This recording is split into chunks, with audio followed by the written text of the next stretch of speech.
words in football. You know what that is? NFL Divisional Round. Big Sills here, and I will tell you this is the best week in the National Football League for the year, are the divisional rounds. Welcome aboard. I appreciate everybody hanging in here with us. Don't forget, check out our great friends at BetUS. We are powered by the next 4 hours and the next 4 hours with our friends at BetUS. And we always start the program out with Big Sills, and we appreciate you coming here on a big-time Tuesday. Interesting game last night. We'll get to that. Do me a favor. Please hit the like button. First 15 minutes are one of the most important times that we can spread the show, which you have, which is absolutely insane in how much the show has grown. And I can't thank you. Super chats go to the top. Thank you guys again for what you've done for growing the program. And I'll say it again. You guys grow this bad puppy. It's one of the very few places left, especially in Philadelphia, where guess what? Like I said, we had Angelo Cataldi on yesterday, and Angelo is a gigantic Jalen Hurts guy. I'm not. We don't put hosts or we don't put guests on this program to agree with me, just like for you guys, man. I don't block you guys. You guys have every opportunity to come on this program. No question about it, okay? Okay? Nobody warned me about Sam Darnold. I've been fucking telling you the whole time. Let's see what he does. Nobody warned me. However, here's the point. Quarterback last night didn't play well, right? Vikings got crushed. That's not the case for Philly. Quarterback doesn't have to play well. That's what I was talking to you about the other day, about latitude. The Eagles have the most latitude at any team left in the NFL playoffs. Your quarterback doesn't have to play well. Your quarterback just doesn't have to turn the ball over, and you're going to win ball games. Case in point last night. Darnold shit the bed last night. Probably cost him the last 2 weeks. And I do think the Lions beat the shit out of them into 2 losses. And that's what that Lions team did. They beat them up so bad it cost them 2 L's. Sam Darnold lost a shitload of money the last 14 days. He has lost himself a boatload of money, okay, the last 2 weeks. So it now makes that move look a little easier for the Vikings if they want to go to J.J. McCarthy in the offseason. His body of work was fantastic this year. 14 wins, had a really great season. But at the end of the day, this is about winning Super Bowls. It's not about having great regular seasons. How you doing? Okay? This is about, is he good enough to win a Super Bowl? And who knows if J.J. McCarthy's even good enough to play in the National Football League yet. Nobody knows that yet, if he's good enough to play in the league. No one knows. Obviously, started the season out with an knee injury, so we'll find out. And it would make that move a little easier for them to be able to move off of Sam Darnold now in the way he's played the last 2 weeks. But once again, there's the indictment on – it's not really an indictment. And, some of you will take this – probably some of you will take this as a negative. The quarterback doesn't have to play great in Philly. Every other team in the National Football League during the divisional round, the teams that are left, their quarterback can't play like Hurts did on Sunday and win. Eagles can. That's how good your roster is. That's how good your team is.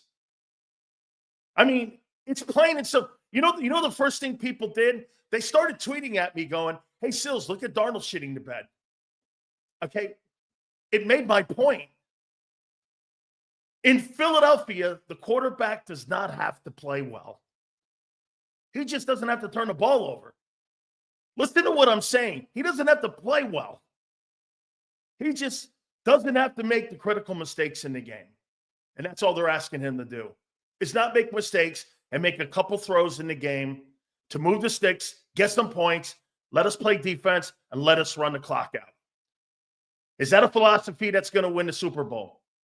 We're going to find out. We're going to find out. Now, how Detroit plays against Washington will be interesting to watch. Detroit's playing the best football of any team right now. They're playing the best. I mean, I don't know what Kansas City's going to look like. Then again, I don't care if Kansas City wins a playoff game by 1 point in these next 2 games in the AFC side of the bracket. I don't care. That football team has built the equity up with me with that quarterback that they can do no wrong until they do wrong.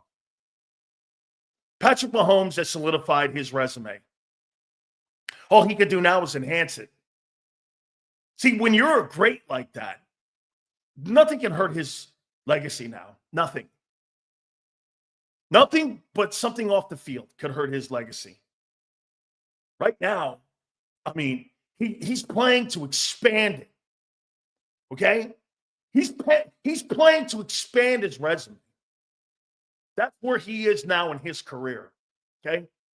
Hey, and by the way, I wouldn't be worried about the Lions right now. I'd be worried about the Rams. Rams last night. We're going to get into who the Rams are. And let me say this to you about the Rams. I agree with Vic Fangio, who spoke today. We'll talk a little bit about what both Kellen and Vic Fangio said today when they addressed the media. I think the Rams have definitely gotten better. And anytime that you have younger players, you're going to get a lot of growth and you're going to get a lot of good football late in the year if your football team is well coached. That's a well-coached team. Do I think they have the resume that the Eagles have? Absolutely not. Do I think their front seven is small? I do. Okay, I do. I think they drafted exceptionally well. 3 starters are rookies on that defense. Cameron Kitchens from Miami and the 2 FSU kids have been exceptional this year for the team. Okay, and they've gotten better. They have. You're going against a very physical football team, though. And to some extent, I think the Rams are a finesse team. They played with a lot of energy last night. You know, obviously, the whole thing with the California Fires, you know, I think that shit's overrated. I'm not playing for the California Fires. I'm playing to win a Super Bowl. I'm not playing for Los Angeles. That stuff's media made. Philadelphia, I think that works. Buffalo, that works. Those are community teams. The LA Rams are not a community team in Los Angeles. That's the biggest garbage last night. And the network's pretending that the Rams are playing for the folks in Pacific Palisades is the biggest crock of shit going. Philly, I get it. Pittsburgh, Buffalo, Green Bay, places like that, I get it. Don't believe that horse shit that ESPN puts at you. I mean, that was so stupid last night.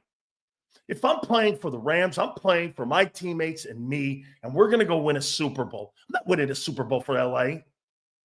I'm winning a Super Bowl for my teammates. That stuff is so dumb. If the LA fans cared so much about their team, they fill the arena and the stadium with their own fans every game, instead of the opposing team's fans coming in and owning the stadium at SoFi.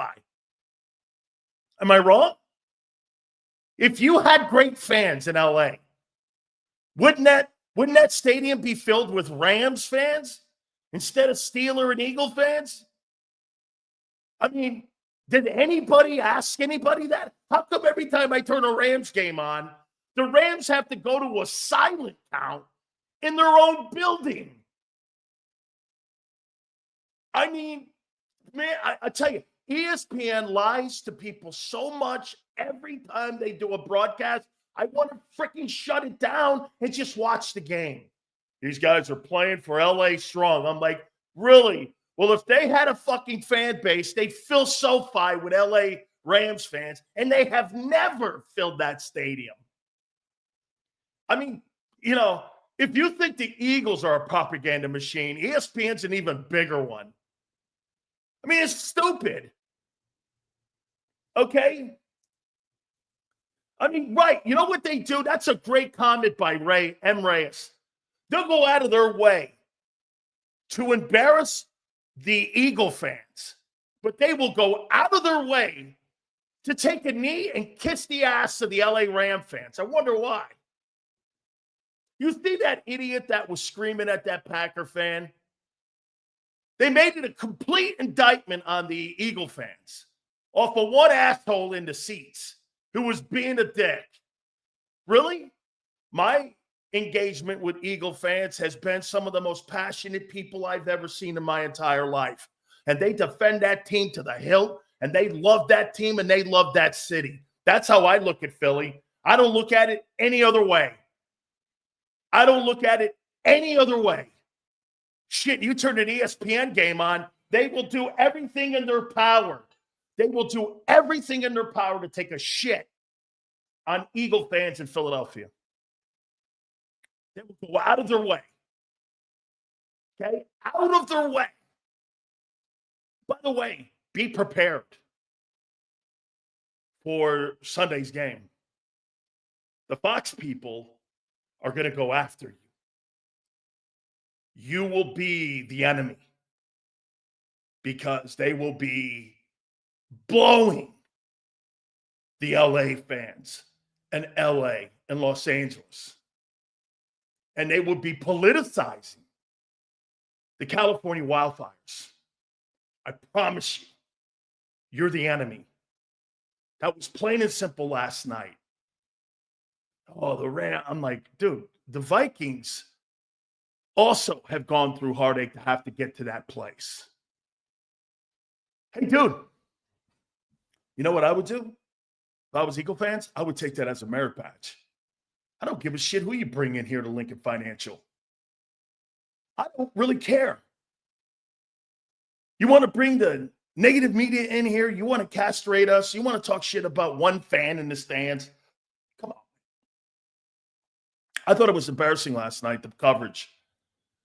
The Rams players were playing for the LA fans when they don't have fans.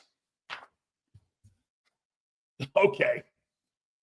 They don't have fans. Okay? Shit, man, when the Eagles were in that building earlier in the year, they had to go to silent count because of the Philadelphia Eagle fans. But now, all of a sudden, because of the forest fires, the California fires, they have these miraculous, made-up Los Angeles fans rooting for the Rams. Nobody in LA roots for the Rams. Nobody in LA roots for the Chargers. They barely root for the Lakers and Dodgers.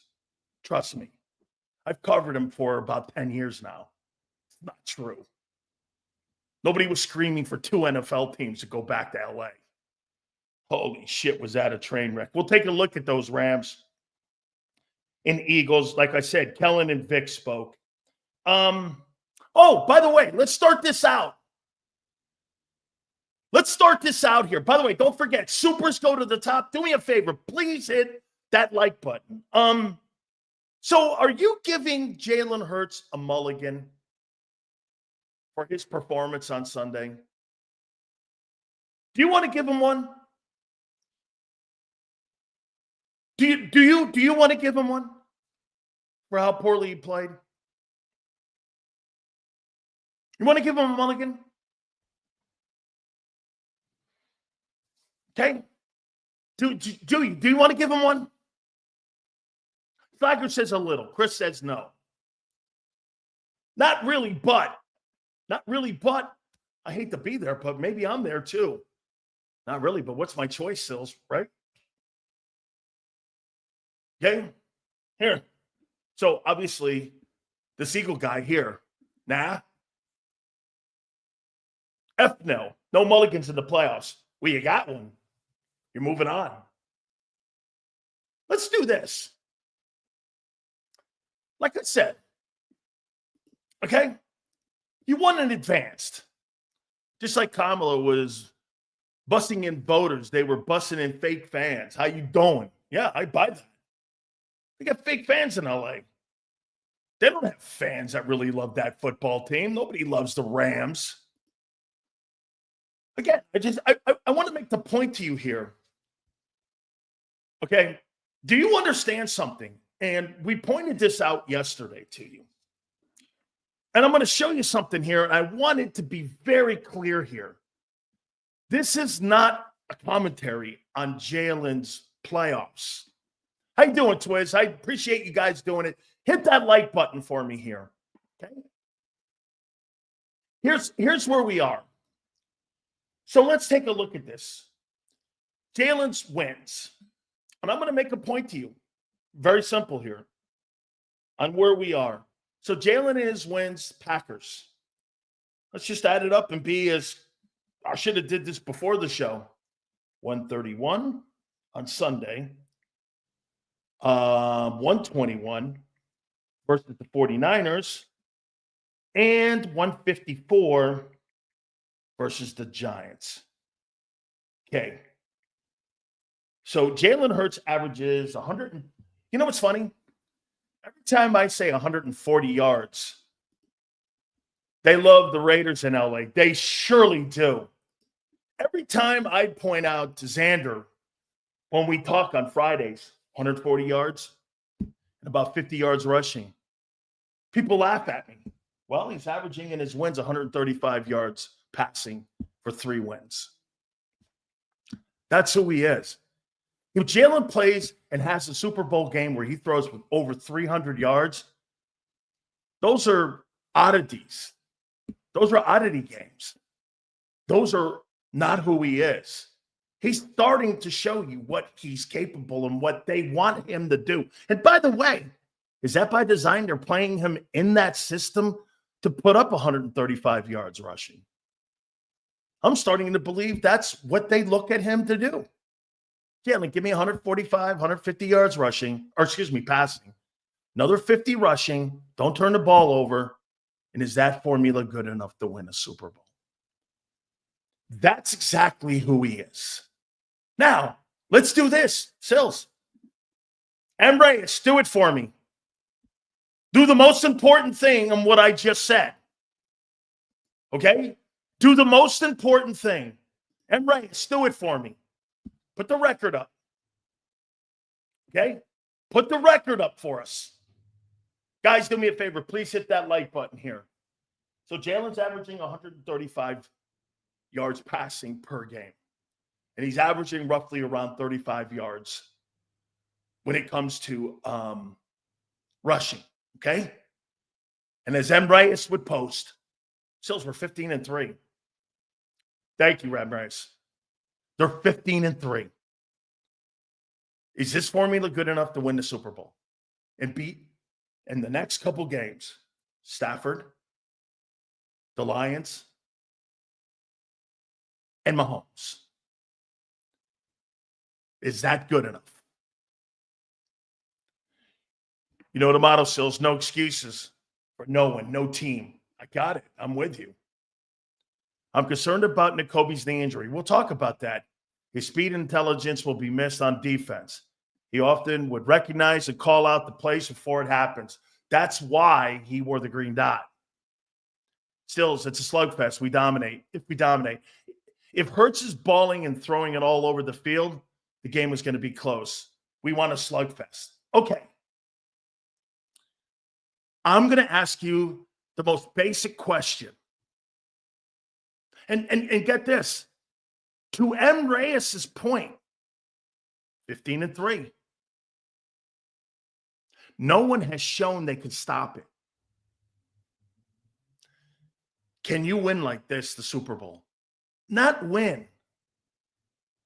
We're beyond winning now. We're beyond winning. This is the Super Bowl.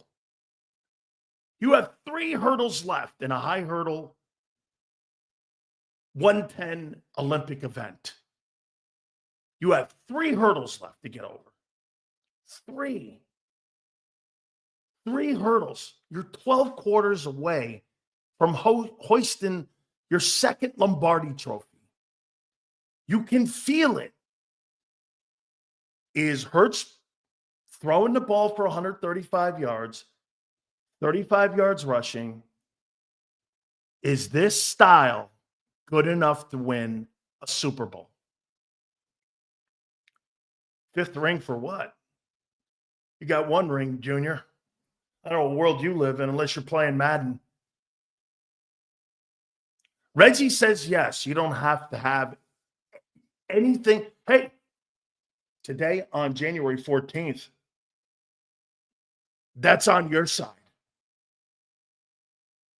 Okay? Seals, you don't win a Super Bowl unless you get there. And you don't get there without continuing to win. I don't know what the fuck you're talking about, Sean. I'm fucking saying something to you, and I'm asking you a question, ding dong. Okay? Rams fill their nosebleed seats with migrants. Timo Stafford jerseys to even the audience pay attention. Man, not good. Jakeem. Yeah. Like an Eagle fan, man. Okay? I mean, come on now. Do I believe the Eagles can win the Super Bowl with this style? No, I don't. I told you this. Okay? But you're not changing. And you can hear Kellen Moore talking. We're gonna go into what the coordinators both said today. So it's only viable if we don't turn it over and get stops on defense. This team can't win a shootout game. It's not capable of putting up 30. It's not capable of putting up 30. You're not a high-scoring offense because you don't have a passing game. You're one-dimensional on offense. That's correct. You're not a high-scoring football game. You're not going to put a ton of points up. Somebody gets out to a 25-point lead, your chances of winning that are not very good. That's why the Rams have to score often early in that game. I don't know if they can. Like I said, we're going to look at it here in a second. Okay? Eagles fan says I disagree. Okay, we're going to find this out, like I said. Okay? Brady's first three was because of him. I think you're saying wasn't because of him. That drive against the Rams with under a minute left to put him in field goal range was not Brady. I watched a different Super Bowl than you. Brady put him in position to win that Super Bowl at the end of the ball game, to kick that Vinatieri field goal. Not sure what you were talking about. Okay? Samuel says, Seals, do you think Jalen or the organization looks at stats between Mahomes in that 2022 Super Bowl and think if Jalen makes the right plays, it doesn't have to look good? No, I don't think that 2022 Super Bowl has anything to do with 2025. They're two different ball teams now, both Kansas City and Philadelphia. You go back and look at ideas and ideology from Spagnuolo and from Reed and play calling situational, but you don't look at really the players because you got a lot of different ball players on both teams. So you got to be cognizant of that because situational play calling will indicate and dictate sometimes what your personnel is on the field. If you got Tanner McKee on the field, you're going to call a different game than you are if Jalen Hurts is on the field. Or if you don't have a particular guy like Goddard, are you going to go to the tight end more with Calcaterra versus going with Goddard? You're probably not going to do that. So everything has to be looked at with personnel that's on the field. That's the one thing that Vic pointed out today about Sean McVay, about how he's got a great feel and knack for the football game and football team. And by the way, I think he adjusts as players get better and players get hotter. I think he's one of the better play callers, if not one of the top two play callers in the NFL when it comes to being a head coach and a play calling head coach. The 22 team could put points. Points is the difference. That's right. The 22 team could put points is the difference. That's right. They could put points up. But they also were a pretty good defensive football team because they also got after. Here, look, I think the front, in my opinion, in 22 is superior to the front in 24. But I think your back end this year is better than that back end in 2022, your defensive backs. I think your linebackers are not now, they're not. Now with the loss of Dean, your linebackers moving forward are not better than 2022. And you can't use Jacoby in that conversation any longer. Your linebackers are inferior now to 22. Your secondary is better, and the front was better in 22. So the front and the linebackers going into the divisional round are superior in 22 than they are in 2024 with the loss of Dean. So, I mean, that's what football is. You've taken a massive hit in how good and the rhythm of the defense will be upset a little bit with Nakobe Dean not being in there. Okay, the 22 front made the secondary better in 22. Yeah, that's probably true because of the volume of pressure and sacks. Get this. So Spike says this. They're not. So you lose to Kobe Dean. He thinks the linebackers right now with Trotter and Oren Burks and Zach Bond is better than two dudes that played in your Super Bowl with 300 tackles. What a fucking idiot. How can you be so blind? And the front is better because you had 4 dudes with 11 sacks or more. How dumb are you, Spike? Are you really that dumb? Tell me. You were dropped on your head at birth. Eagles offense averaging 27.2 points this season, 7th best Sills. No, you're right. You think that they're going to be able to be in a shootout with a team going back and forth. Sure. Okay. I disagree. Okay. Bond has the green dot. Now, look, you are not better now than the 22 linebacking core. You're not. You've lost Dean. Okay? You've lost Dean. How in the world would you imagine that? Only guys that were dropped on their head at birth like Spike would believe that. You must be related to Spike Keskin because he was dropped on his head when he was a young kid. Okay? Half the shit that comes out of that guy's mouth makes you believe that that guy was dropped on his head. Should Tanner and McKee start? Absolutely not. Stop with that. Okay? Stop with that stuff. Tanner McKee is not ready. And Kenny Pickett stinks. Okay?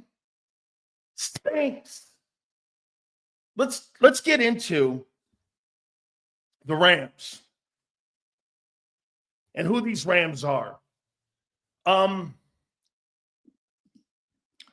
Sills, could limiting Jalen from turning over the ball affect the confidence of Jalen?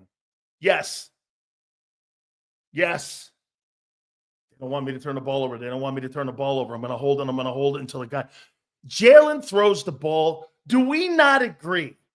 Jalen holds the ball till the guy's open. He doesn't have anticipation throws. He doesn't throw to spots. He throws to open guys. That's why he's late.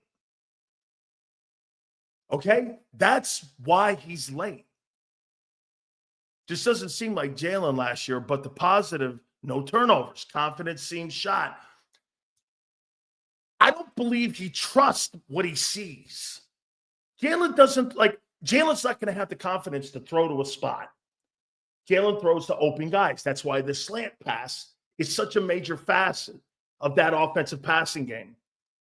That's why it was kind of critical and kind of shocking it wasn't in the offensive game plan against the Packers. Okay? I thought it was shocking. Hit the like button, guys. Do I think it? Yeah, a little bit. A little bit. Yeah, I would go there. It's his gift and curse, Sills. Okay? Listen. He's doing the most important thing, Twiz. Don't turn the ball over. Do not turn the ball over. Okay? Do not turn it over. Oh, and by the way, for the record, I do not expect Oren Burks to play poorly. Why would I? Everybody that Vic Fangio has put in a game has turned out to be a freaking star. The answer is in front of us. Run the ball, break their will. Jalen doesn't have to be Mahomes.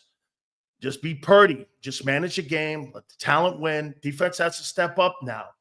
Just get the W. Anthony, I like it. 2 questions.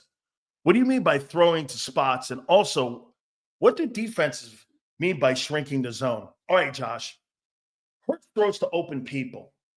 Okay? Some people throw with anticipation of when that guy breaks out of his break. And that ball's right there. There's certain guys like Stafford. Stafford throws, and he has confidence that Puka Nacua and also that Cooper Kupp are going to be running precise 15-yard ends. And when he turns, that ball's there. Hurts doesn't throw anticipation throws. He throws to open dudes. That's why he's late and takes sacks. That's why he holds it in the pocket. He's not a guy who's going to sit there and go, I'm releasing the ball before the guy gets out of his break. Watch any game he's played this year. Okay? If you wanted to watch a guy do that on the Eagles, McKee does that. Any quarterback that has confidence in his arm and his accuracy does that. Hurts doesn't. By the way, 15-3. I'm going to take an M. Reyes. 15-3. Come on now, sir. Right. 15-3. Okay. Hey. So he's getting it done. But he's getting it done because they're limiting him. Jalen doesn't have to do much. Watching Sam Darnold getting sacked reminds me of Hurts in the game. Can get ugly if Hurts holds on to the ball like usual, blitzing him, sees what he does. I agree, John. I agree. You saw Darnold holding on to that ball last night. Wasn't trusting his eyes. Took a sack. Absolutely. That's a lot like it. However, okay, Jalen's got the ability to move out and run. You know one thing that Jalen won't do? Okay, Jalen will throw the ball away. Darnold didn't last night. Throw the fucking ball away, dummy. What's the biggest changes since the last time the Eagles and Rams played? The Rams are better. And the Eagles are more defined. Gabe, tell me, because you asked the question, do you not agree with this one? We were still trying to figure out what the Eagles were going to do. Now we know. Not going to throw the ball a lot. They're just not going to. They're going to power run, and they're going to play lights-out defense. The Rams have gotten healthier, and they have gotten the younger players more playing time, which means they're kind of like the 2022 Kansas City Chiefs, where a lot of those young guys early on were seeing reps for the first time. The Eagles didn't have to lean on a lot of rookies outside of Cooper DeJean and Quinyon Mitchell as much as the Rams had to lean on a lot of young players earlier in the season. Hence the 0-4 start or the 1-4 start, whatever it was. Okay? And they've grown up. I mean, they've grown up over the last 3 months or since that Eagle game. By the way, I want to be very clear here. The Eagles have a superior roster, and they're more physical up front in the offensive line. So don't get it twisted here. Still thinks that the Rams have – I didn't say that. But I say this to you. The Rams got more quality young players right now than you do. 2 guys are going to finish in the top 5 in Rookie of the Year. 1 guy's going to be the Rookie of the Year. And they got 3 starters that are rookies playing on that Rams team that are now in the divisional round. I mean, they get a lot out of their drafts. I'm not saying you didn't this year. Cooper DeJean completely changed the face and the attitude coming out of the bye of the defense. Mitchell's been great. Kind of faded a little bit, but I'm okay with his play as of late. You're now in championship part of the year. You're going to get beat, and you're going to win. I'm okay with it. I'm totally okay with the way Quinyon Mitchell's playing. I have no problem the way he's playing. Okay? None. Okay? Seals 3 times on 3rd and long, they conceded the drive, ran the ball, and punted. How can you win a Super Bowl when they don't trust Hurts to pick up 3rd and 10? I'm going to disagree with you, Kevin, and I'm going to tell you why. Punting is not a bad thing, asked Tom Brady. Learn to live another day. You're looking, if the one thing that you've learned about Tom Brady calling football games, what is the one thing that he believes in more than anything else? You know what that is? He plays the percentages. Why would I make that high-risk play when I can punt, get another opportunity at a low-risk play? Brady's looking for low risk. That's what the Eagles are doing right now. They know they have the roster to win the Super Bowl. Why should I stretch it and play high-risk football by throwing the football down the field? You notice the Eagles haven't thrown the football down the field? Okay? They have not thrown the ball down the field. Why should they? They're beating teams by running it and playing D. Why would I do that? Why would I do that? Okay? Why would I do that? I wouldn't do it. There's no reason or necessity to play high-risk football. Did you see what the Packers did in that game when they were throwing the ball deep down the field? There was a turnover, overthrows, loss of possession. The Packers had to do that. The Eagles don't have to play like that. I thought that was dumb football and dumb play calling by LaFleur. I thought Matt LaFleur had a poor play calling game against Philly. I thought Vic forced him into a lot of shit.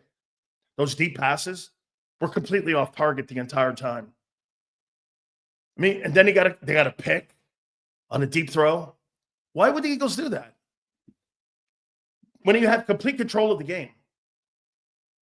If my quarterback throws a football in a game like that where they're throwing high percentage turnover plays, I'm going to win that game. And if my quarterback throws it 10 times, I'm going to win that game.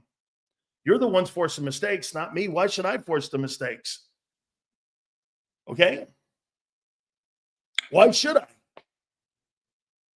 There's no reason for it. I agree with Brady 100%. I am with him. I don't like high percentage turnover throws and plays when I don't have to do it. He's always asking, what's the means to the end here in that play? To get a yard? No, thank you. There's no reason for it. So they're playing the percentages. The Philadelphia Eagles right now believe that their style of play, if they don't turn the football over, will win ball games. We're going to find out if they're right. And I'll tell you something.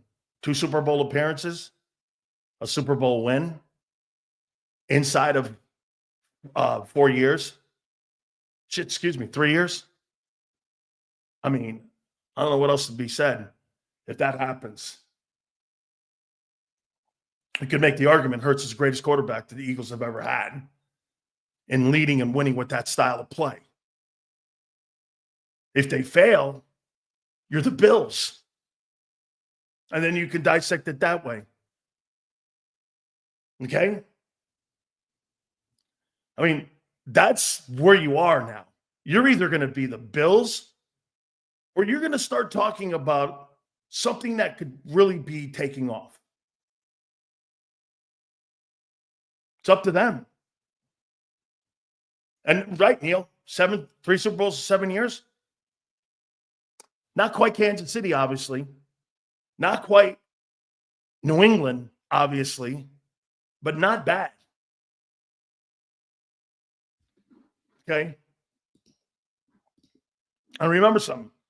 Kansas City and New England, those are historic. A.J. Devontae in Dallas all excel at yards after the catch. Scheme up plays that get those guys into space quickly and let Hurts make easy throws. Sure. Trust playmakers on the outside to make things happen, like the Goddard touchdown. Yeah, man, those 5-yard passes, Goddard took it to the end zone. Goddard's got a great nose for the end zone. Absolutely. Supers go to the top. Please hit the like button. Guys, do me a favor. Give me a total on the likes. Oh, by the way, James Jones, are you in here? Jay Gruden, the former Washington Redskin head football coach who hired both Kevin O'Connell, Matt LaFleur, and also Sean McVay on his coaching staff. will be with us at 5:30 Eastern. Xander will be with us at 3:30. So Jay Gruden, the former head football coach of the Washington Commanders, Redskins, will be with us at 5:30. So we will talk with him at 5:30. He's the guy that had dual threat quarterback RG3. He's the guy that had to work with that asshole Daniel Snyder. Guy hired one of the greatest coaching staffs of all time. Take a look at that coaching staff and look at all the coaches that went on to become head football coaches that were on Jay Gruden's staff. You know who helped him hire him? John Gruden. And we'll also ask him about John Gruden and get his thoughts. Okay? Okay? So we appreciate it. Guys, do me a favor, please. Hit that like button. Thank you so much. So we're going to get my friend Jay Gruden on. I love Jay. Known Jay for, God, over 25 years I've known Jay Gruden. We've been friends for a long time. Sills, I feel like it's weird that we're worried our team would look like Detroit. Good offense, mediocre defense. And now we have a good offense, great defense. And now we're supposed to be concerned. Who said concerned? This is about style of play. You know, it's not concerned, dude. The question I ask you is, can you win a football Super Bowl game without a passing offense? And you guys are under the notion you can. Well, we're going to find out. You do not have a good passing game. End of story. End of story. That's irrelevant on January 14th. It's completely irrelevant. Okay? Completely irrelevant. So we'll find out. Get this. Marcus says we don't need an elite quarterback to win a Super Bowl. I didn't ask you that. I asked you, can you win a Super Bowl with having a good passing game? Nobody in their right mind would think. John McMullen said it on Birds 365 today. The Eagles didn't build this team to be like this.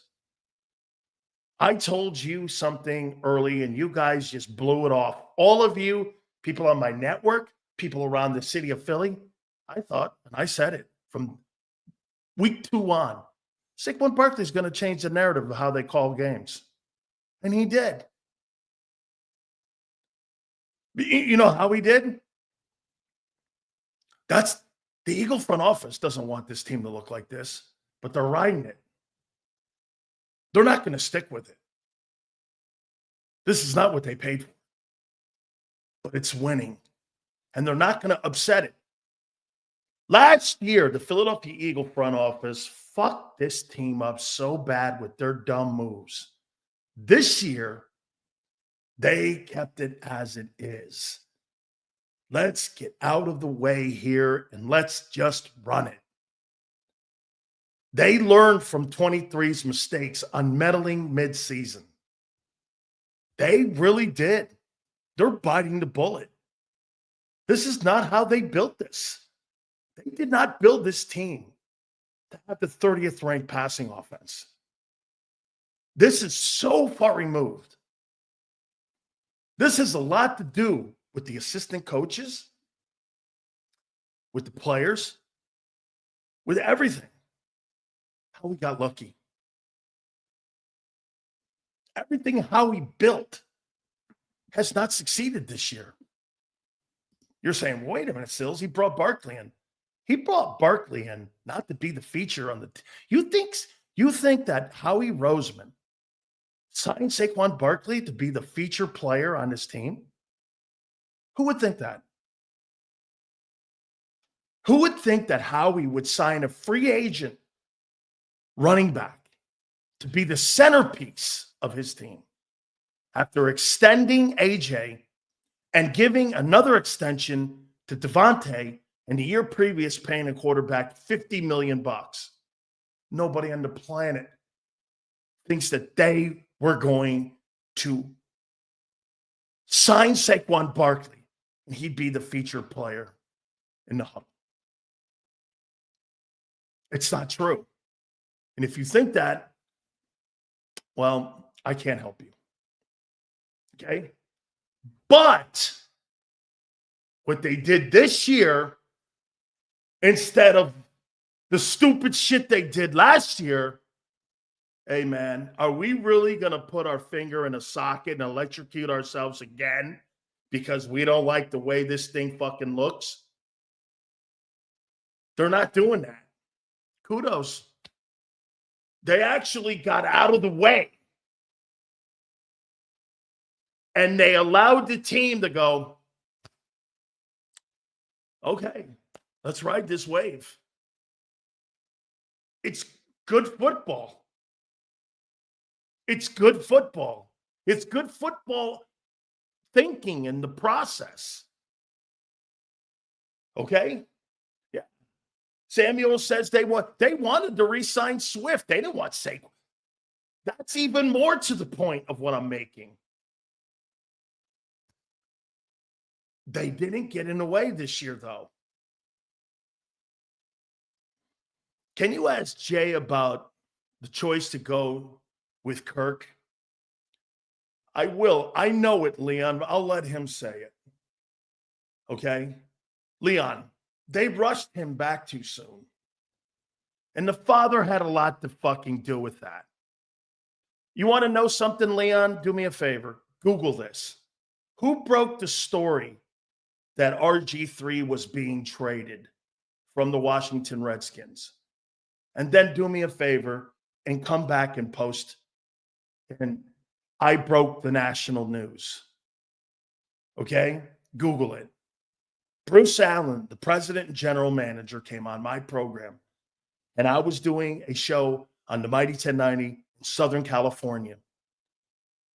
And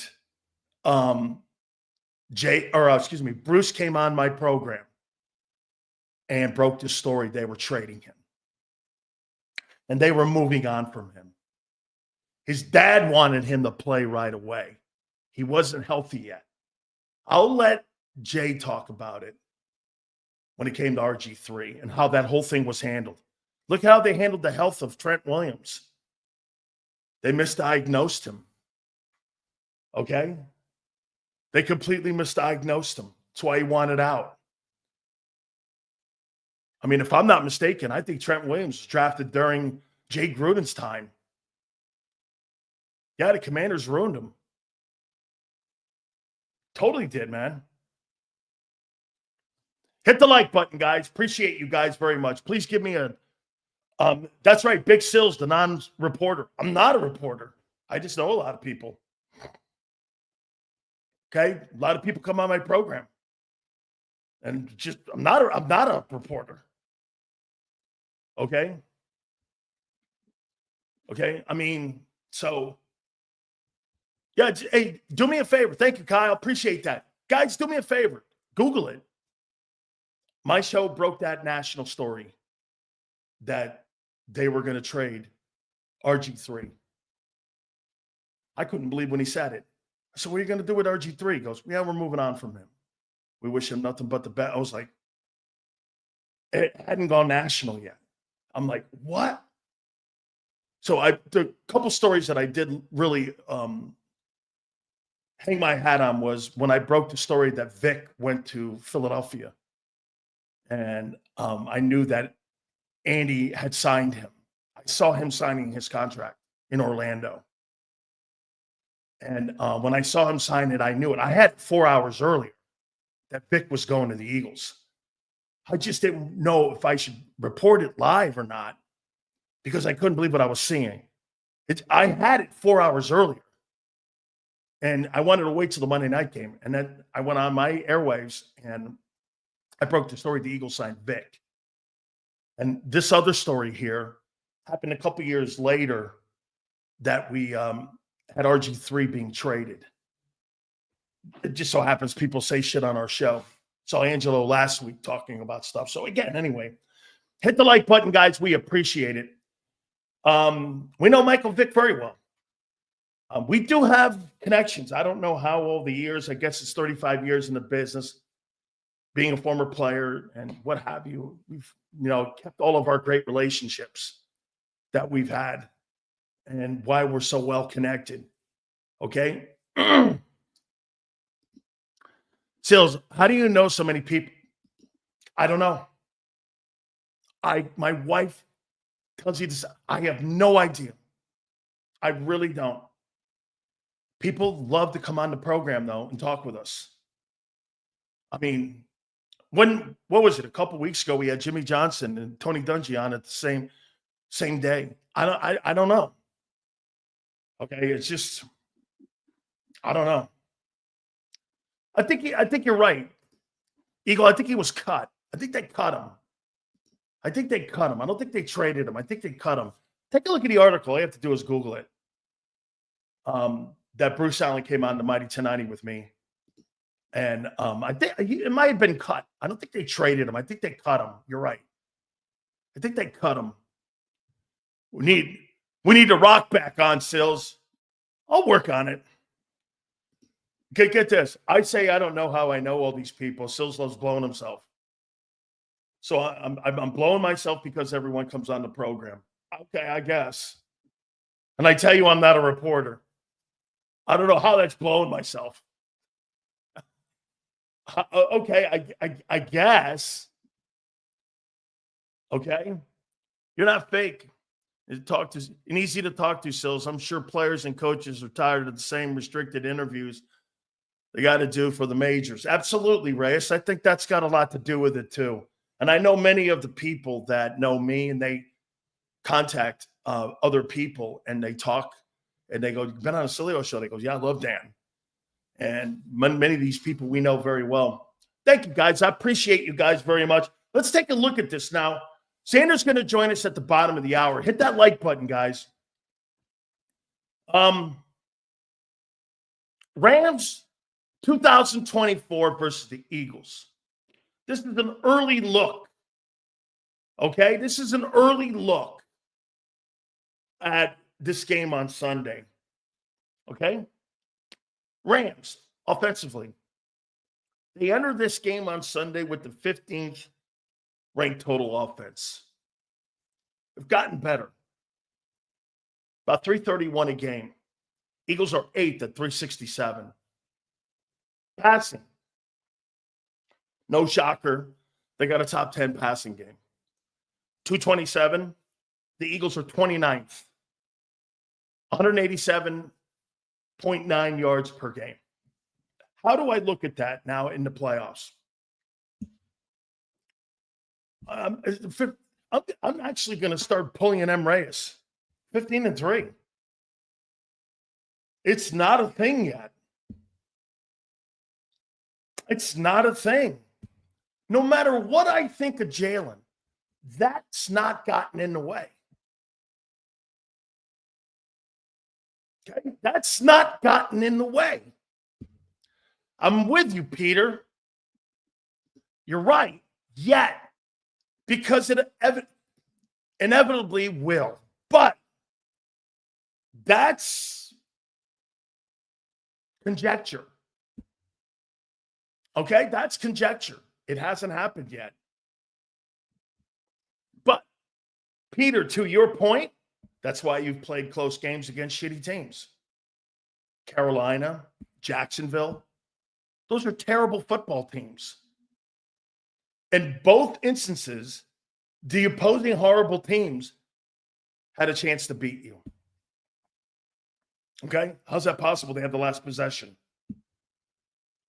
What makes that? You're a dominant team, but you keep teams close because you're one-dimensional. Here, let me say this to you. If the Philadelphia Eagles, okay, if the Philadelphia Eagles had any kind of top 15 or 12 passing game, you would have blown teams out this year by 20 points or more.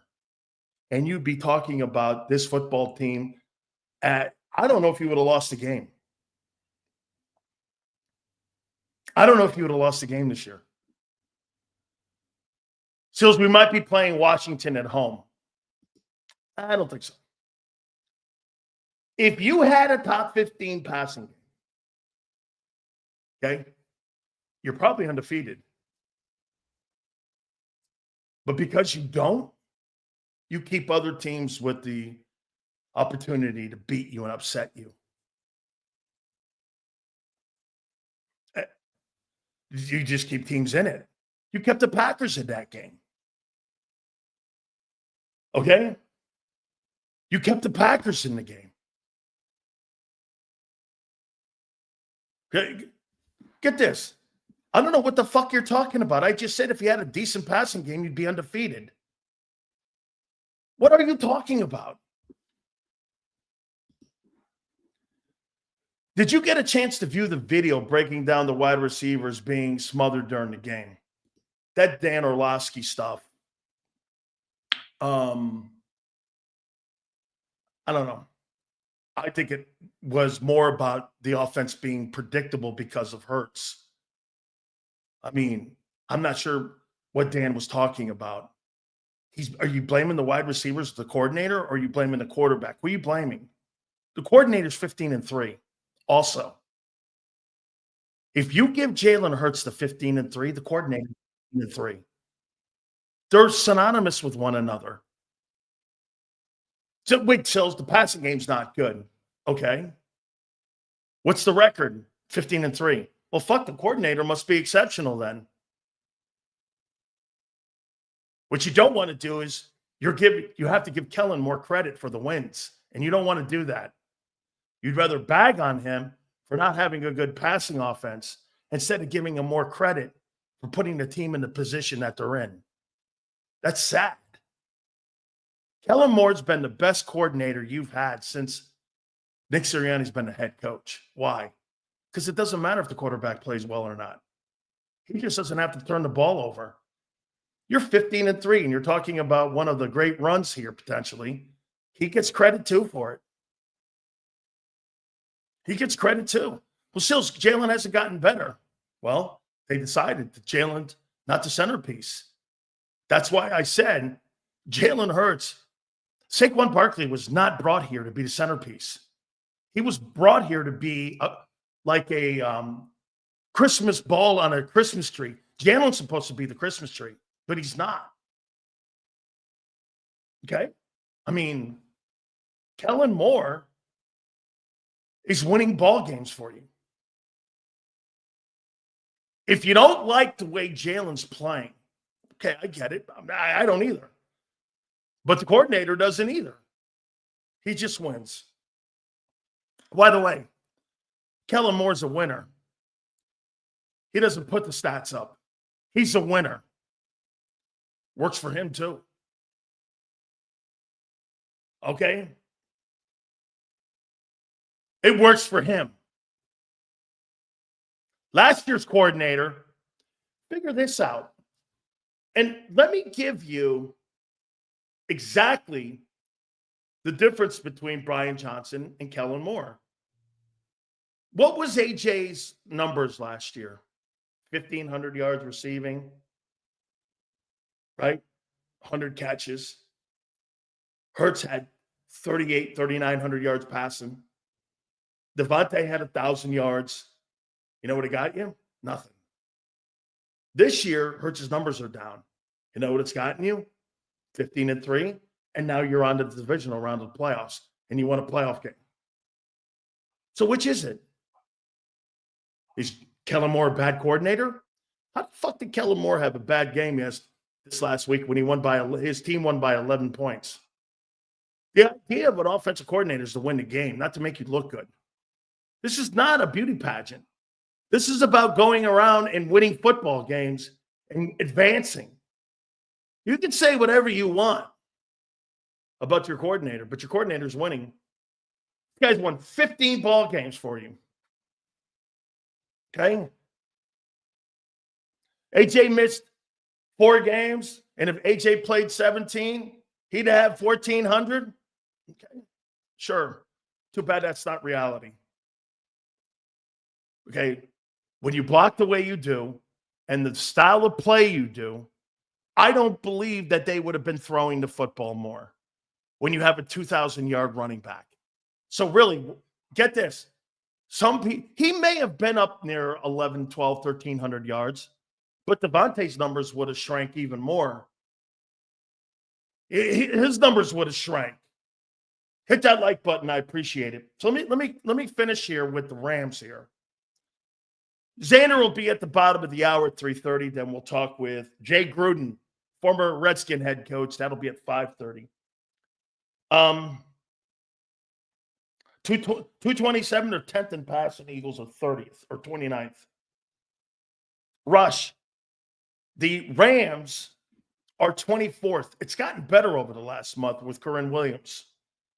The Eagles, obviously, great running attack, 179 yards a game. They're second to the Ravens. Scoring, Rams are 20th, 21-6. The Eagles are 7th at 27-2.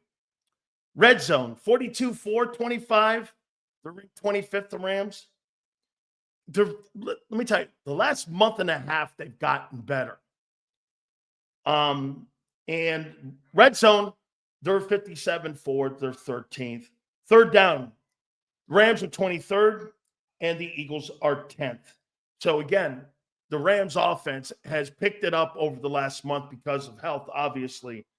This is where the advantage is here for the Philadelphia Eagles, in my opinion, against the Rams. And I do think the Rams have, again, like I said, under Shula, have gotten a little bit better defensively here. They're 26th in total defense. The Eagles are first. Pass defense. The Rams are 20th. The Eagles are first. You go from 31st to first. It's utterly remarkable. Run defense. The Rams are 22nd. The Eagles are 10th. I don't care if you're in the top 10. Once you're in the top 10, you got just as good a defense as any team in the top 5 because the numbers are so close. So the Eagles really had a great run defense, and I think it's held up pretty much the entire season. It's really been a good job here. Scoring, Rams are 17th, Eagles are 2nd, giving up only 17. Red zone, they play good red zone. Do the Rams. They're 5th. They're tied with the Eagles at 5th. Third down, they're 20th, and the Eagles are 3rd. Look at these defensive numbers for the Eagles this year. They've been exceptional. First in total, first in pass, 10th in rushing, 2nd in scoring, 5th in red zone, 3rd in red zone, and third down is exceptional.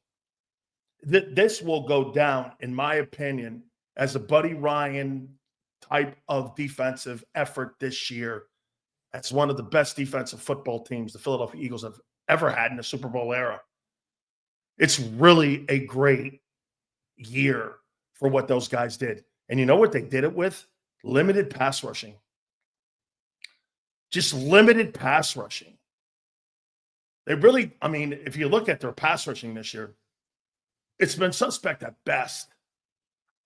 Okay? I mean, we're talking like, yeah, it's gangrene type stuff, except with not having exceptional players on it. You don't have a Reggie White, a Jerome Brown. Zach Bond is a superstar player. The rest of the guys, Jalen Carter is a great football player with the potential to be a superstar player. He's almost there. But the rest of them are just dudes kind of all fitting in and fitting into being really, really a good unit.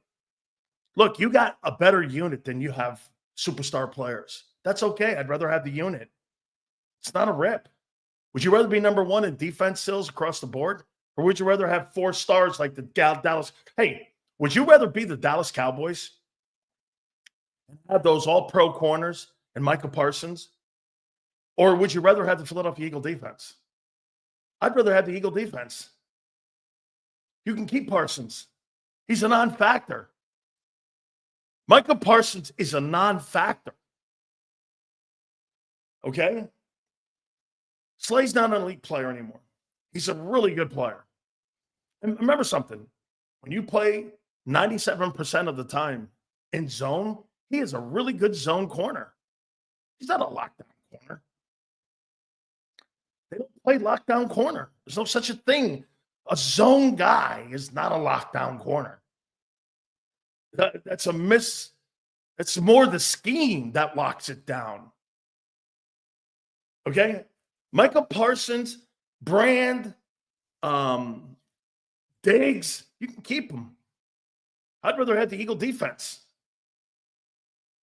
I don't need to have those big name. See, the Cowboys like big name guys. The Eagles like a good unit. I'll take the good unit every day. That's kind of what Kansas City has. You got one centerpiece player at the quarterback.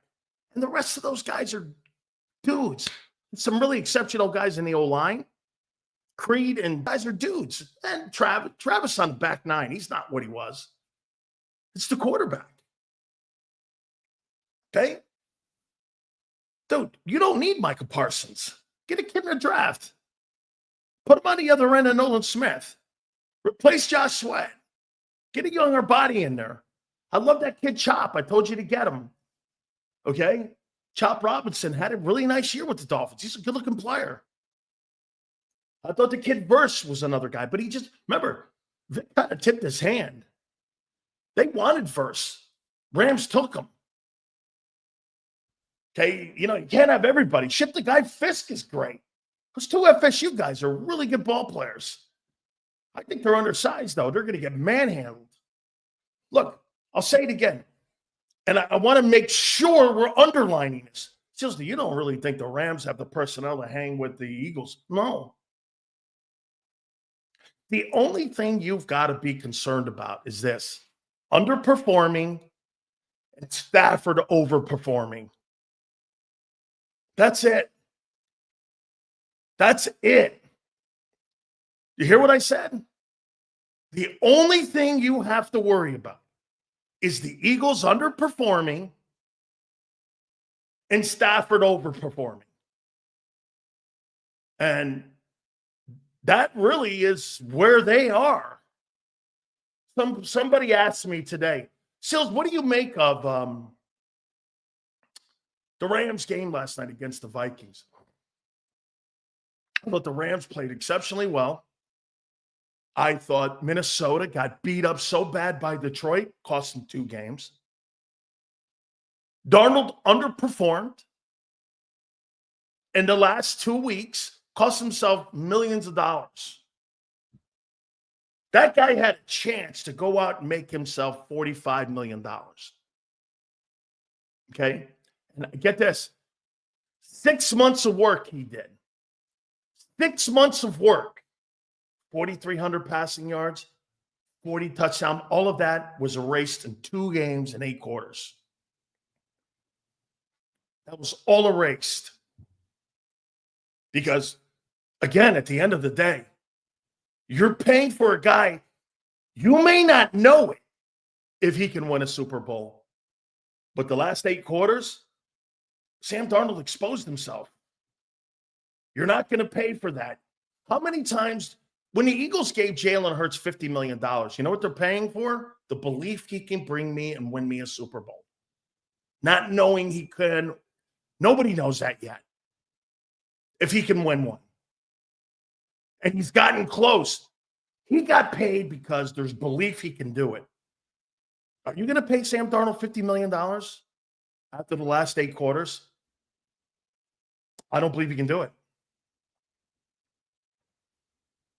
And he had an exceptional year. Exceptional year. Won 14 games. Had a chance to win. Get this. Here's what I think of Sam Darnold now. I think Sam Darnold is good enough, but not good enough to win it. That's where he's at. Whatever you want to pay for that. And I think there's going to be a lot of teams out there that will pay for that. I do. Would it shock me if the Steelers go down the Sam Darnold route? No. Would it shock me if the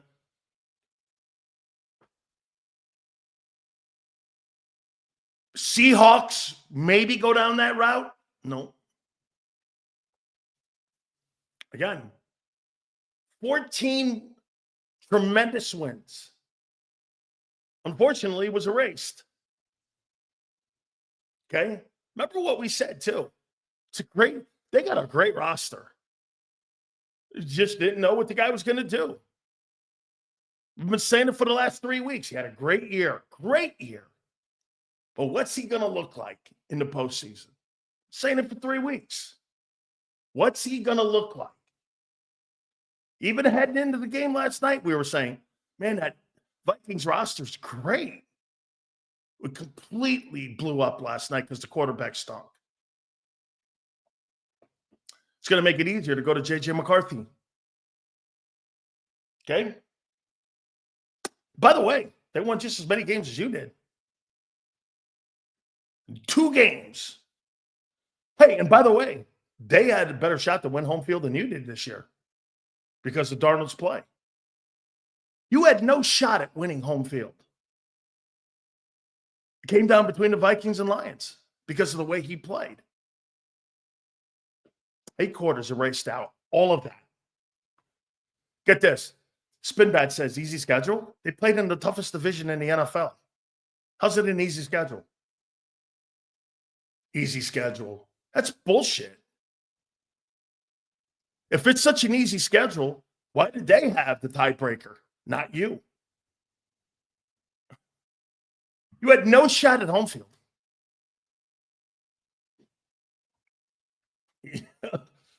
Okay?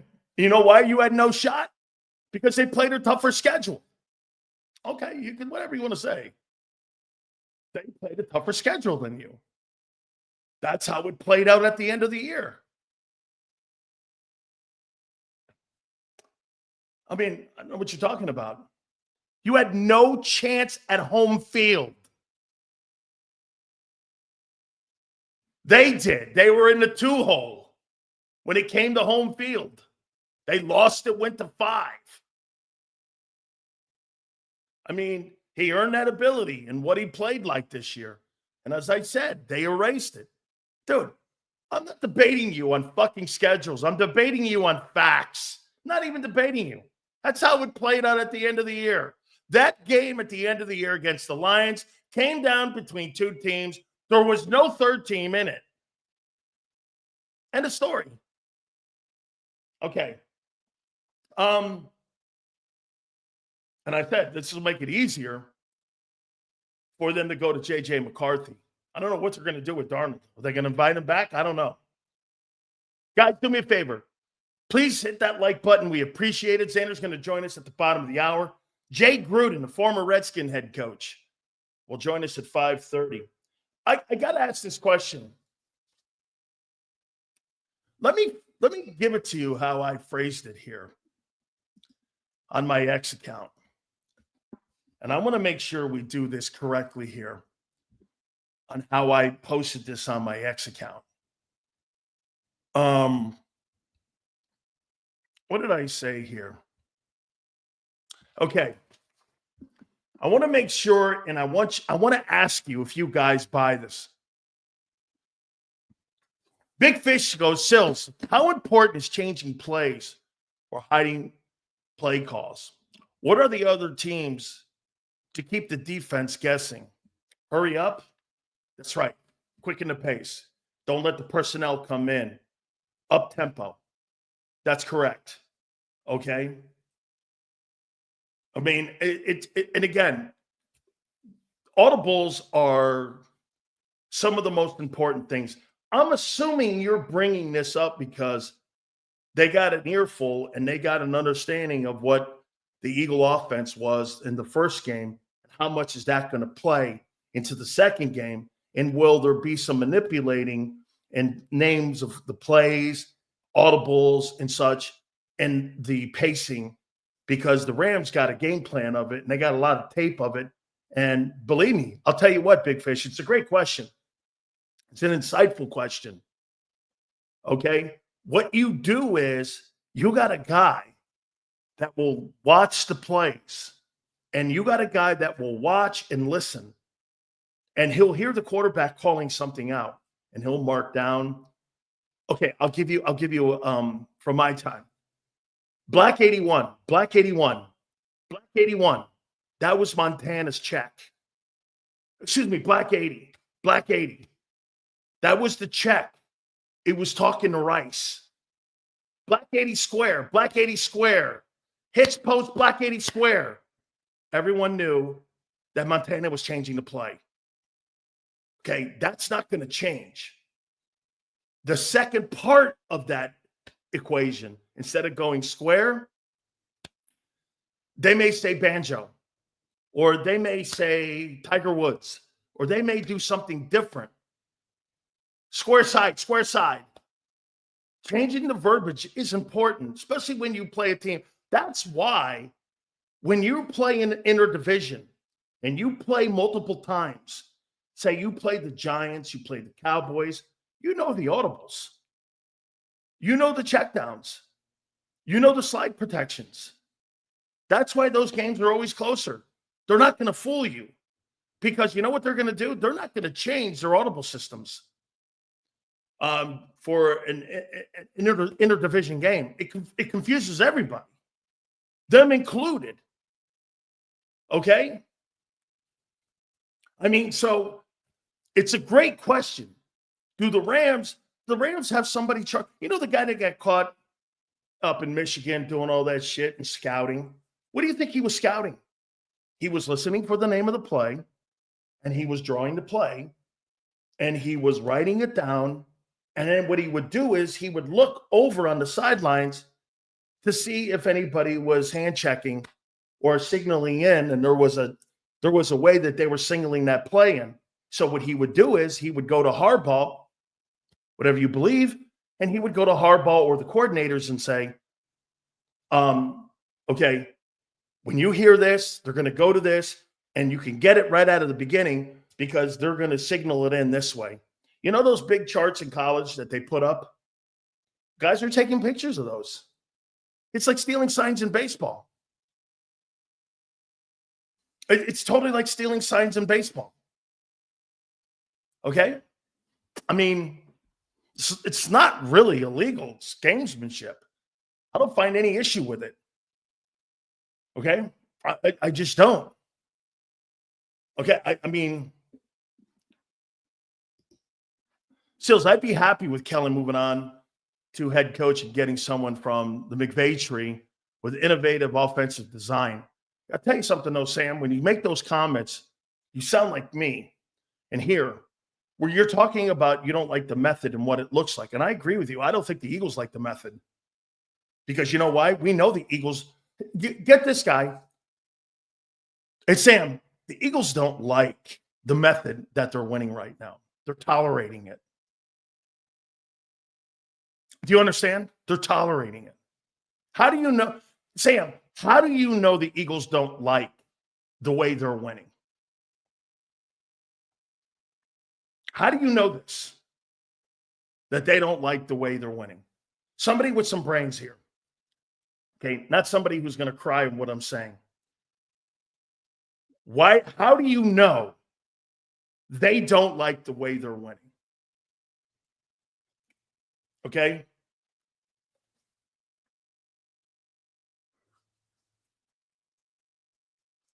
How do you know this? Money.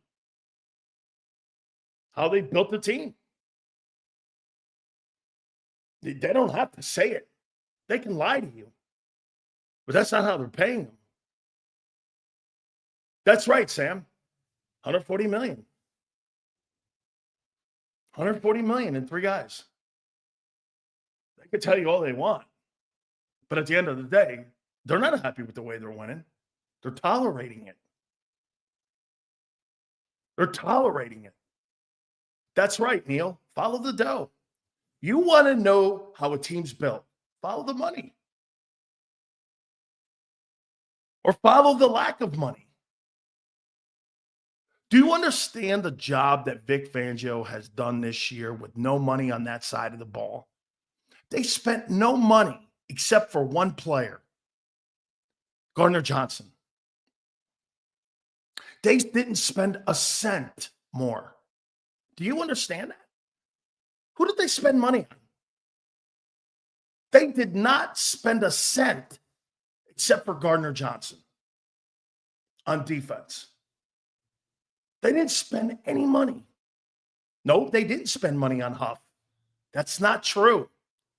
Tell people that are saying Bryce Huff why they didn't spend any money on Huff. Tell people that they never spent a cent on Huff. Tell them why. Tell them why. Vaughn's making $1.5 million.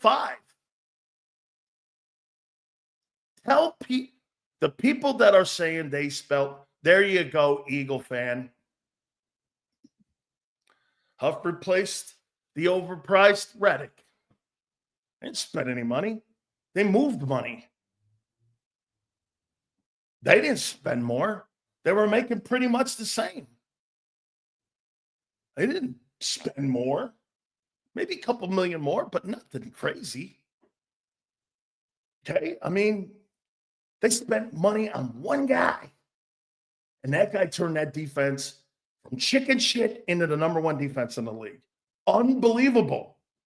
Unbelievable financially. Unbelievable player development-wise. Unbelievable that he made draft picks that were dogs look great. Incredible job of coaching. An absolute transformation of so many players. It's unbelievable. And they didn't spend money doing it. That's the criminal part of the offense. They spent all that money, and it was shit results in the passing game. That's why people are a little miffed. Everything you thought. Do you remember the predictions you guys had at the beginning of the year? How you guys thought you were going to score 34 points, 33 points a game. Hurts was going to have 4,700 yards and all that. It never transpired. That's disappointing. Vic Fangio has been unbelievable financially.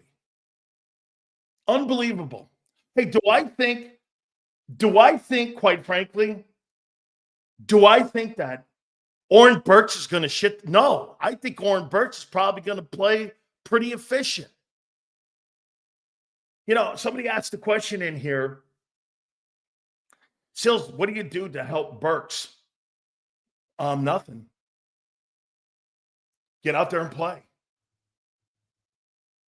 The guys in front have had a good year.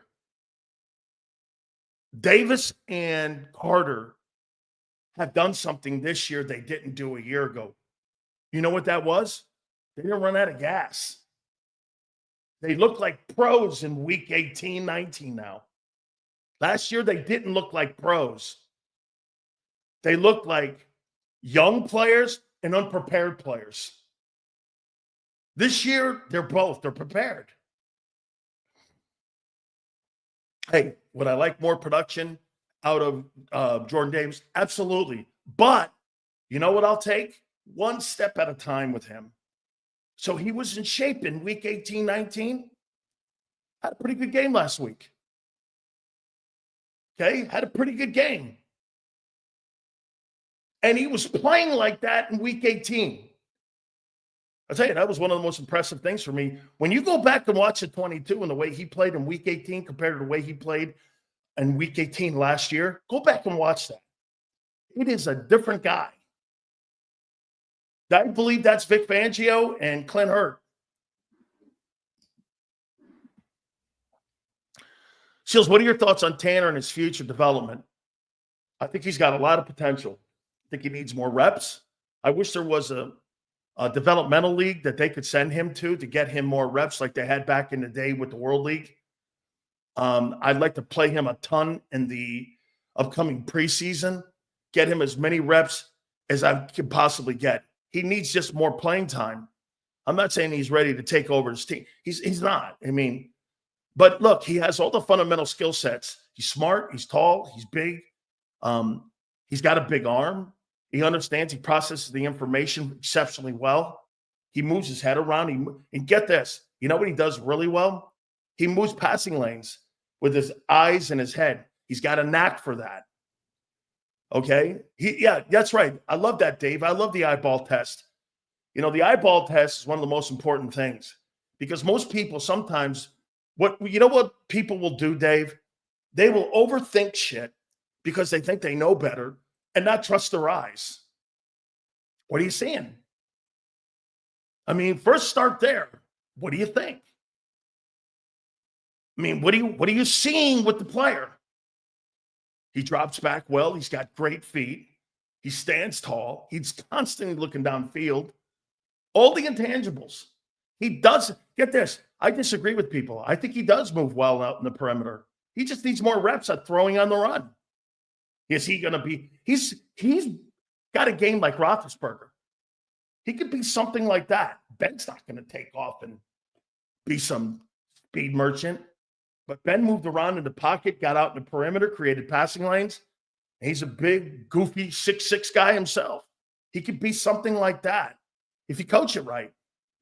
The problem that you have in Philly is that the interchangeable coordinators you have, it's tough to develop a quarterback in Philadelphia because you don't know who's back every year. You don't have stability at that position. I would make this point to you.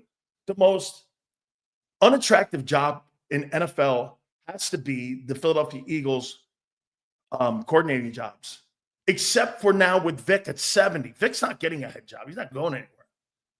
They pretty much put that and staple that in for the next couple of years. He ain't good. I don't believe he's going to get an opportunity to be a head coach again at 70. Any coordinator you bring in Philly, he's either going to get canned or he's going to get elevated to a head coaching job. Isn't that what it's been? Coordinator 2 years ago got a head coaching job in Indianapolis. Last year's guy got fired. This year's guy's being pursued for head coaching jobs. It's hit or miss. How do you develop a quarterback in the current one you have when you're hitting and missing on coordinators? Kind of tough to do that, isn't it? Vic made it sound like both Burks and Trotter will split reps the next game. Yeah, because what they're going to do is, remember something. Why do you think they're going to split reps? Hopefully somebody's intelligent enough to understand this. Hopefully both play great. I wonder if they both will have the green dot, can't have two green dots. Why do you think they're splitting time? The Rams are playing for their city like New Orleans did in 2008 with the wildfires and hurricanes. So we better come prepared. No more excuses for Jalen. Lord's grace. You think that? Okay, that's fine.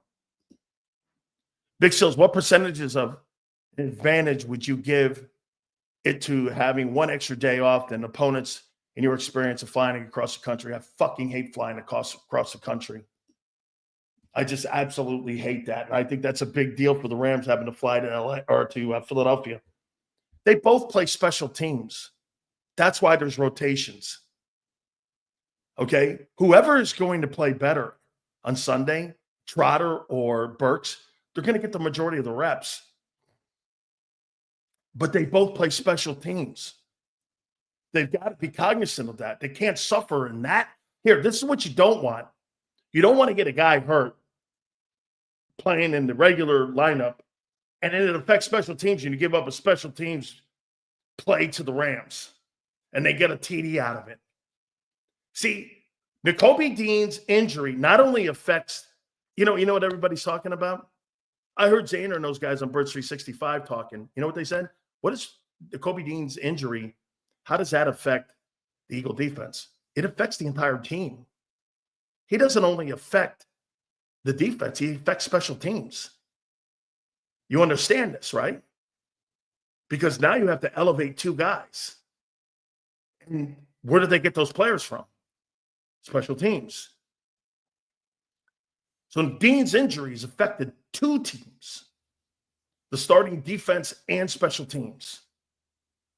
So it's a significant blow. Not just the fact the player was playing well. Okay? All right. I got a question I'm going to ask Xander out of the gate here. By the way, all supers go to the top. Guys, do me a favor. Please hit that like button. I appreciate everybody. I promise you, we will get to every super chat. Without further ado, by the way, man, interesting. In my opinion, don't concern yourself with the Rams. Worry about you. Your roster is better. And I said it earlier. The only way that I think you lose this ball game, Stafford overachieves and you underperform. That's it. Okay? They've got the play caller. But that shouldn't matter. Are they better than the Packers? They are better than the Packers. Because you know why? They won a Super Bowl 3 years ago. Okay? Same duo, McVay and Stafford and Cup. They won a Super Bowl. It's not that far ago. All right. Without further ado, we've had a great week so far out of the gate here and getting ready for the divisional round. I think this is the best week in football, NFL-wise. You're going to get the best games. Last week's games stunk. You want to hear something crazy? That Packers and Eagle game got 36 million people watching it. 36 million people watched that freaking football game this past weekend, which is insane great. Those are old school Super Bowl numbers. Okay. Without further ado, our good friend, Big Z, Xander Krause. What's up, Big Sills? How you doing, brother? All good, man. Jacked up? I'm jacked up. I'm feeling good, man. I like this matchup. I know, it's funny, we talked about yesterday who we wanted to face least, and I think you saw real quick unfold why I preferred to play the Vikings in this next week game. But we got the Rams, and it should be a good one, Brent. Should be a good one. I'm looking forward to it, though. Last night, my takeaway again from the Rams and the way they played, did it change my opinion at all that the game could be closer on Sunday against the Eagles? The only way that game was closer, again, like I said, is if they stumble around like they did a little bit against the Packers and they keep them in it. Green Bay is not a team that's playing as good as the Rams are. Like Vic said today, you take that start and you take the last game of the year, they're 10-2. Okay, in that time frame. Yeah. Over that period. They're a well-coached football team. They've got a lot of young talent. And in the last month, they've played better. But again, that front five, that front seven, I just think they're going to be physically outmatched because that's what I think, yeah. They're a smaller group. So you know what they're going to have to do, Xander? They're going to have to move those guys around a lot, which means they're going to have to gamble in this game on Sunday if they're going to win. Yeah, and I just don't see how. So I don't think they have the bodies in the room to even compete or match the size and physicality of the Eagles' offensive line. And it might be this game might be a very simple one. So Matthew Stafford is a guy you got to watch out for. Obviously, a great football player, but I don't know if they can keep up with what this Eagles team is going to be able to do to them. Just because I don't think they got the dudes they need to slow down this running game. And I like their young defensive line. Jared Verse, Braden Fisk, these are good players. These are really good players, but they're not suited specifically for the Eagles team and the Eagles offense. So styles make fights is a popular phrase in football. And I think this is a tough matchup for the Rams. And the other thing is, you love Sean McVay, and I'm a big fan too. And I'm a huge fan of Matthew Stafford. I love the way he plays the game. Did you see that one pass, by the way, last night where it grazed over the other guy, the corner cutting across his fingertips right into the tight end's hands? Just a beautiful throw. But I will say, Vic Fangio has been a guy that's had Sean McVay's number for a lot of years. This dates back 6 years when they first went up against each other. So I feel pretty good about the defense being able to slow that offense down. And then I think you just hand the ball off to Saquon, let him run. The one concern with that would be is, if the Lions win, let's just assume for a second they will. I don't know that they will. I think the Commanders are going to put up a better fight in that game than people think. 9.5-point favorites heading into that game. Holy shit. Is that what the line is? 9.5. That's a big line for a playoff game, man. A divisional round game. Forget a wild card game. Well, the Eagles are favored by 6. Yeah, which is pretty big as well.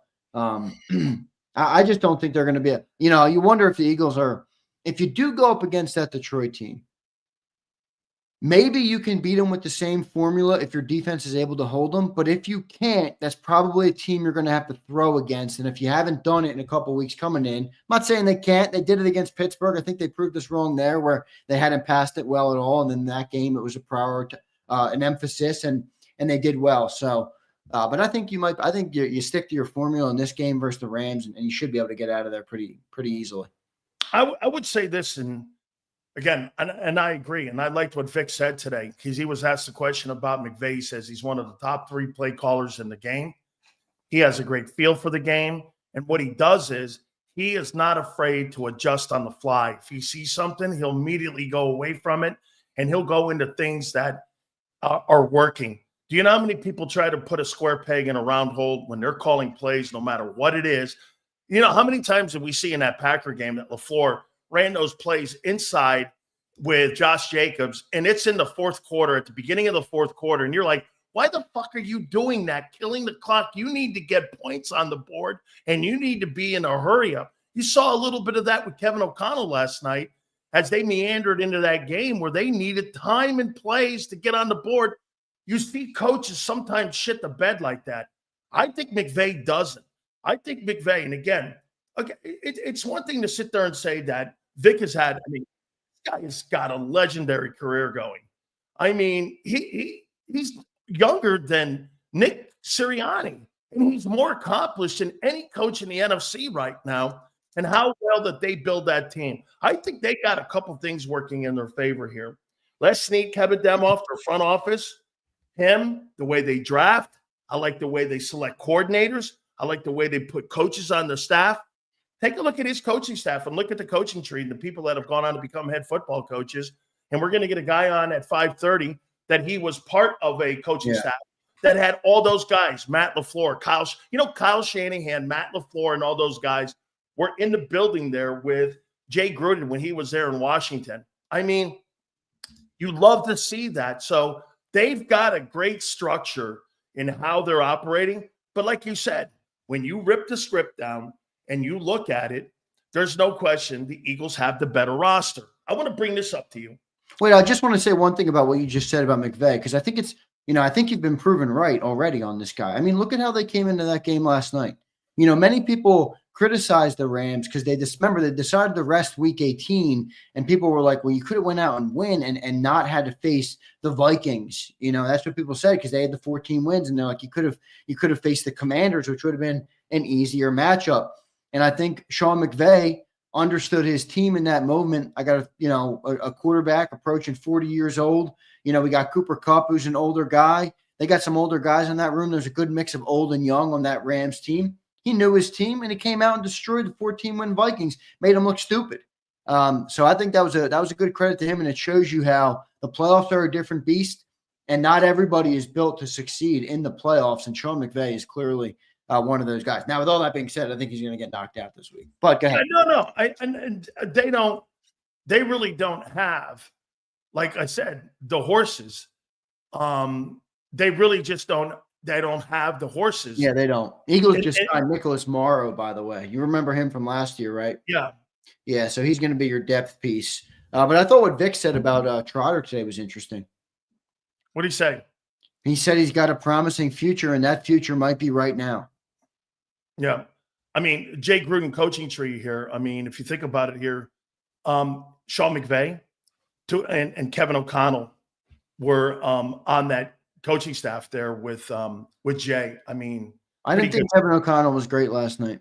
No, he wasn't. I didn't think he was great last night. Because I think he should have realized that Sam was susceptible. Sam was prone to. They should have ran it more. To breaking under the pressure and at least give him a chance to settle into the game. And I thought the way that he came into that game, throwing the ball deep downfield already, the minute Sam had a couple incompletions and he took a sack very early in the game and they had a 3-and-out, I said, this guy already is demoralized. If you come into that game and you're able to run or get a short slant or get TJ Hawkinson open at the flat or something, or do a wheel route with Justin Jefferson, do something to allow the quarter, like Sam Darnold. He turns into a pumpkin. He just did in week 18. Let him learn. Let him work into the game. Let him get his flow. And then you come out with a 3-and-out. And I'm like, dude, the confidence is shot. You could already see it on his face. Confidence is toast. I didn't realize that Bobby Slowick was also on that Gruden staff. Let me put this out there to you too. I think this shows you, and this was how I opened my program out. It just shows you that here, quarterback doesn't play well, you're not winning. The only place that doesn't apply is Philly. Quarterback doesn't have to play exceptional. He just doesn't have to turn the ball over, make some good plays for you, be solid at the quarterback position. That's why I said this the other day. Jalen Hurts has more runway to be poor in a game than any other quarterback in the league. That's not a rip. Right. That's a testament to how the roster has been built. And quite frankly, John McMullen said something that's completely true about this roster. They didn't build this roster to look like this year. They're tolerating it because they know that this is something that they learned a year ago. They kept fucking with the process last year instead of the results. The results are they're 15-3. They're winning games this way, and they're going to tolerate this right now. And if they win a Super Bowl, they may stay with this philosophy. And that may not mean a lot more targets next year for A.J. Brown. That may not mean that because at the end of the day, I don't care if A.J.'s happy or not or he's reading War and Peace. If it results in the style that the quarterback it best fits his style of winning, they're going to stick with it, Xander. They're going to be more emphasis on a high-profiled running back than a high-profiled wide receiver moving forward if they close this deal. I said it earlier this year. Saquon Barkley will change the narrative on how they attack games. They have. You can't tell me building a team with $150 million in passing offense, and it turns out to be one of the worst in the league, that they're happy with that. You know what they're happy with? The winning. So if it closes up and they close the shop and they win it, you think they're going to go to next year and throw the ball 50, 60 more times? No. Get the ball in the hand of AJ just to appease him? Fuck no. No, but I think they might draft a massive difference in how they're going to approach winning games if they win the Super Bowl this year. I agree, and I think they might draft a running back or sign a free agent. Right on. Middle. Yep, because you're not going to look. You're not as great as Saquon is, and I'm not saying this to take away Saquon.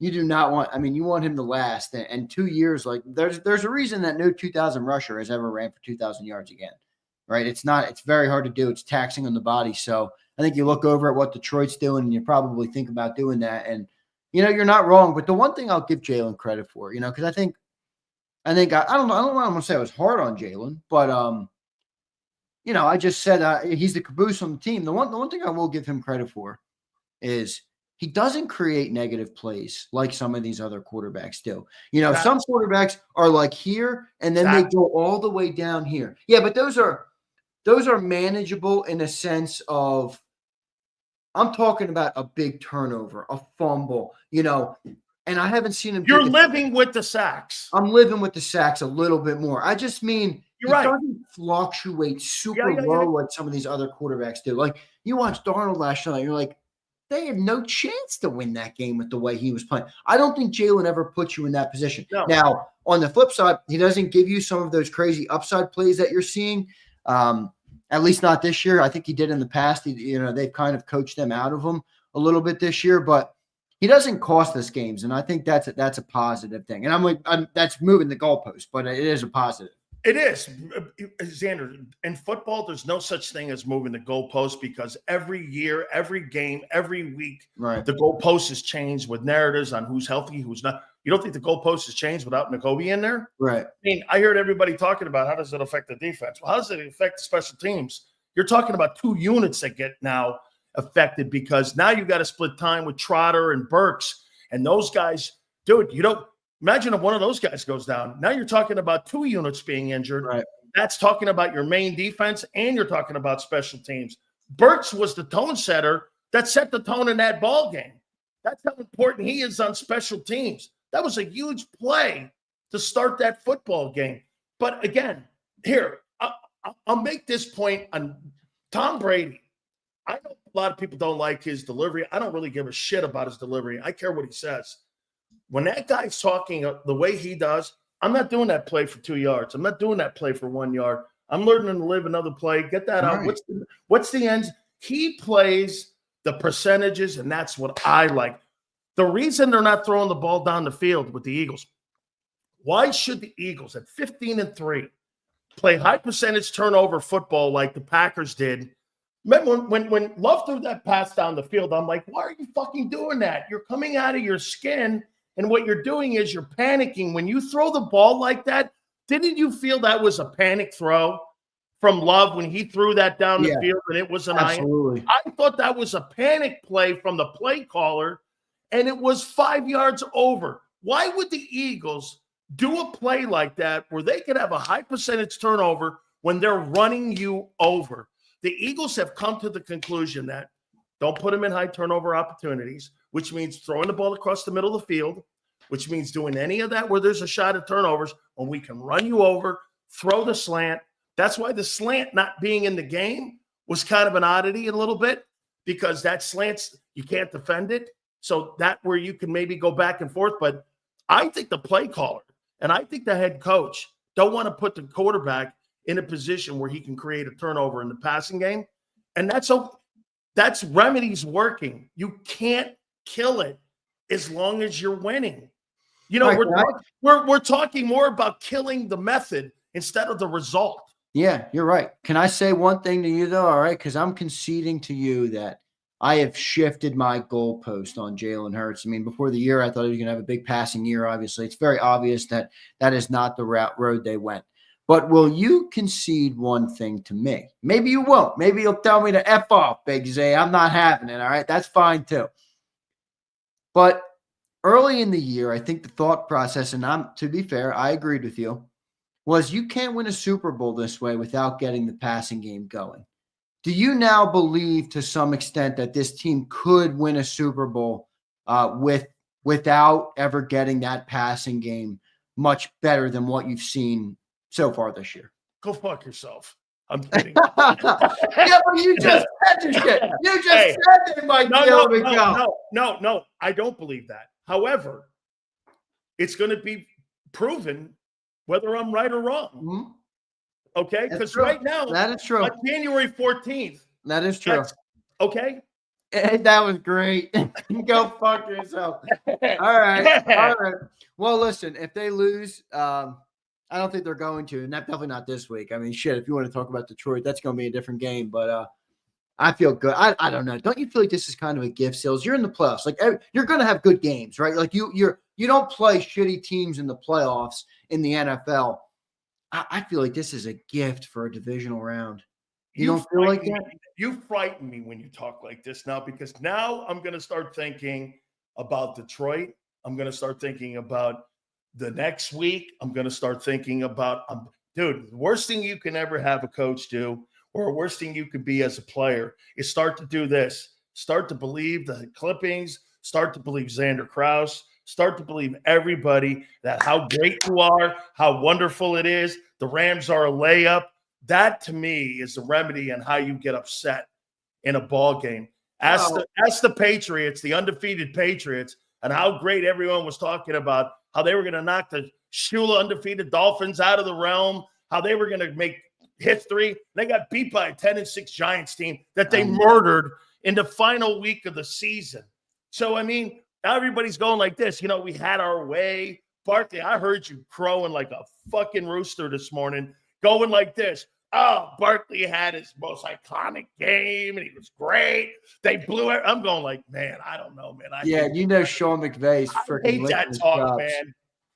And the other thing that people are posting around, and it's funny because I tweeted out in the moment when it happened, literally right after it happened on the TV, after that Week 18 game when the Lions beat the Vikings. You remember Dan Campbell said to Kevin O'Connell at the end of the game during the handshake, He said, I'll see you in 2 weeks. I think Sean McVay was like, you ain't seeing shit in 2 weeks, big guy. And maybe he's got that bulletin board still up there and he wants to get to the game versus Dan Campbell. I'm not saying sleep on him. I just mean in the division round, you're going to play a good team. I mean, especially when you don't get the 1 seed. I mean, you're going to play a good team as the number 2 seed. And I think this is a favorable matchup. I really don't think I agree with everything you're saying. I think Stafford is amazing. I think Stafford's a Hall of Fame level player. I think Sean McVay is on a Hall of Fame trajectory easily at 38 or 39 years old. I think all that is fine and dandy. I think they're going to have a great game plan. I simply do not think big guys beat up little guys. Big Sills. Right. I mean, how many times did you hear that when you played football? I mean, that's right. I don't see it. I don't see the Rams being able to stop the running game. I think you can control the time of possession in this game, especially probably in that second half where you'll need 2 more. I like the Birds in this thing. I feel real good about it. Maybe I shouldn't. I don't know, but I do feel good about it. Can I tell you something that I want you to understand why I've always made that comment, big guys beat up little guys. Mm-hmm. You know the 2 shitty games that you guys – or the 2 shitty teams that you guys kept in games, the Jags and Carolina? Yeah. They're enormous teams.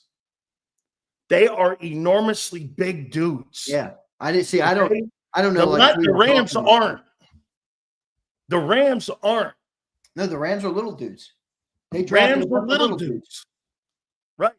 Yeah. Okay. I don't think that bodes very well for them in a playoff atmosphere. By the way, a dome team, LA nonetheless, in Philly, and then we might have rain, cold, wind. We're talking about 25 degrees in the windy rain in Philadelphia. I hate dome teams. I hate them. With the link going wild. I mean, shit, I haven't even mentioned that part of this game. I'm just talking football. The human elements here are brutal for the Rams. They got out easy going to where did they play yesterday? At State Farm Stadium? Yeah, they played in Glendale. Yeah, which is ironic, coming off of a fire where there was a bunch of insurance issues, and they could have played State Farm Stadium. Okay, I want to read this on how exactly I said this. So, and I want to get your opinion on this. When it came to Nick Sirianni today. And I tweeted this thing out about I loved it. Are you talking about the AJ comment? Yeah, hold on here. I loved it. One of my favorite Nick comments yet.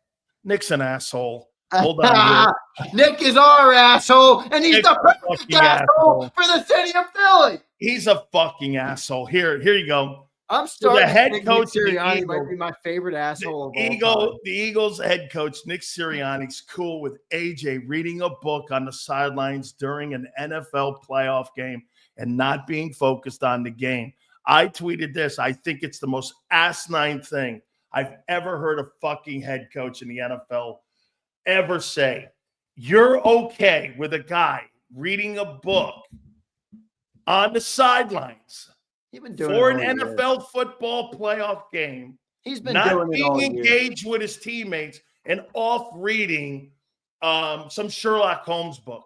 He's been doing it all year. You know it. I know it. Who cares? Okay. Just get the guy the ball. By the way, this guy is a freaking. They didn't get him the ball. I know, and that's why he's reading a damn book. Maybe if he was getting more targets, he'd have something to dance and celebrate about on the sideline. You know, and he's like, all right, they don't need. Wait, they won. Wait a minute, they won. What's he bitching about reading the book? He's so not engaged that they won. Why wouldn't he be happy and engaged with his fellow teammates as they're Why winning? didn't you like what Sirianni said? Because listen, let me just ask you. I think you need Dan Sileo? I think you need to be hyper focused in moments like this, and you need to be, hey, just because I don't have my way, my way in my pail and shovel in my sandbox, I'm going to go over to my sandbox and I'm going to sit in my sandbox because they're not doing it. I'm going to tell you something, and I'm going to go over here because that's going to be. What is Sileo? He's a fucking baby. Who is Dan Sileo? He's an Italian asshole.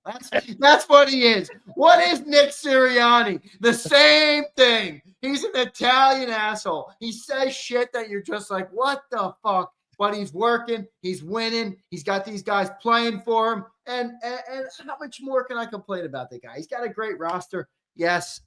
Is he my favorite coach in the world? No. Is he our Italian asshole right now who's trying to lead us to a Super Bowl? Yes, he is. But I'm going to take mine over here, and I'm going to go because I don't like the way you're playing. And we're going to go over here, and I'm going to go to my swing set, and I'm going to go to my jungle gym, and I'm going to go play over here. Holy fuck, is this guy a baby? Holy shit, man. They're not winning the way he wants, so he's going to go read a book. Okay, if you're cool with – hey, man. Don't lose.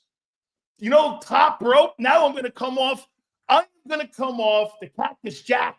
You're skydiving. I'm going to come off the top. I'm going to look like Cactus Jack jumping off the top of the arena ain't coming down on you, man, if you lose. You're skydiving. You're doing a suplex off the Eiffel Tower. Unbelievable. Boy, by the way, you talk about keeping notes. Holy shit here, man. Hey, the loss of Dean, all kidding aside here now, man. By the way, we're going to read all your super chats, I promise, even you dumbass Reyes. Tell me, again, Xander, the loss in your opinion for the Kobe Dean. It's big. It's definitely big. I think he's brought a really good level of physicality, especially for his size at the linebacker position. You know, Zach Baughn's a really versatile guy, and he's physical too. I'm not saying he's not, but I do think Kobe Dean at times this year has been that guy that's willing to come downhill and thump a motherfucker. You know, and he's done that several times, and I think you're going to miss that. I think you're going to miss his coverage ability. Not that he was overall great, but it's going to take a step back. And, you know, it doesn't worry me too much with the Rams because they're not the greatest running team in the world.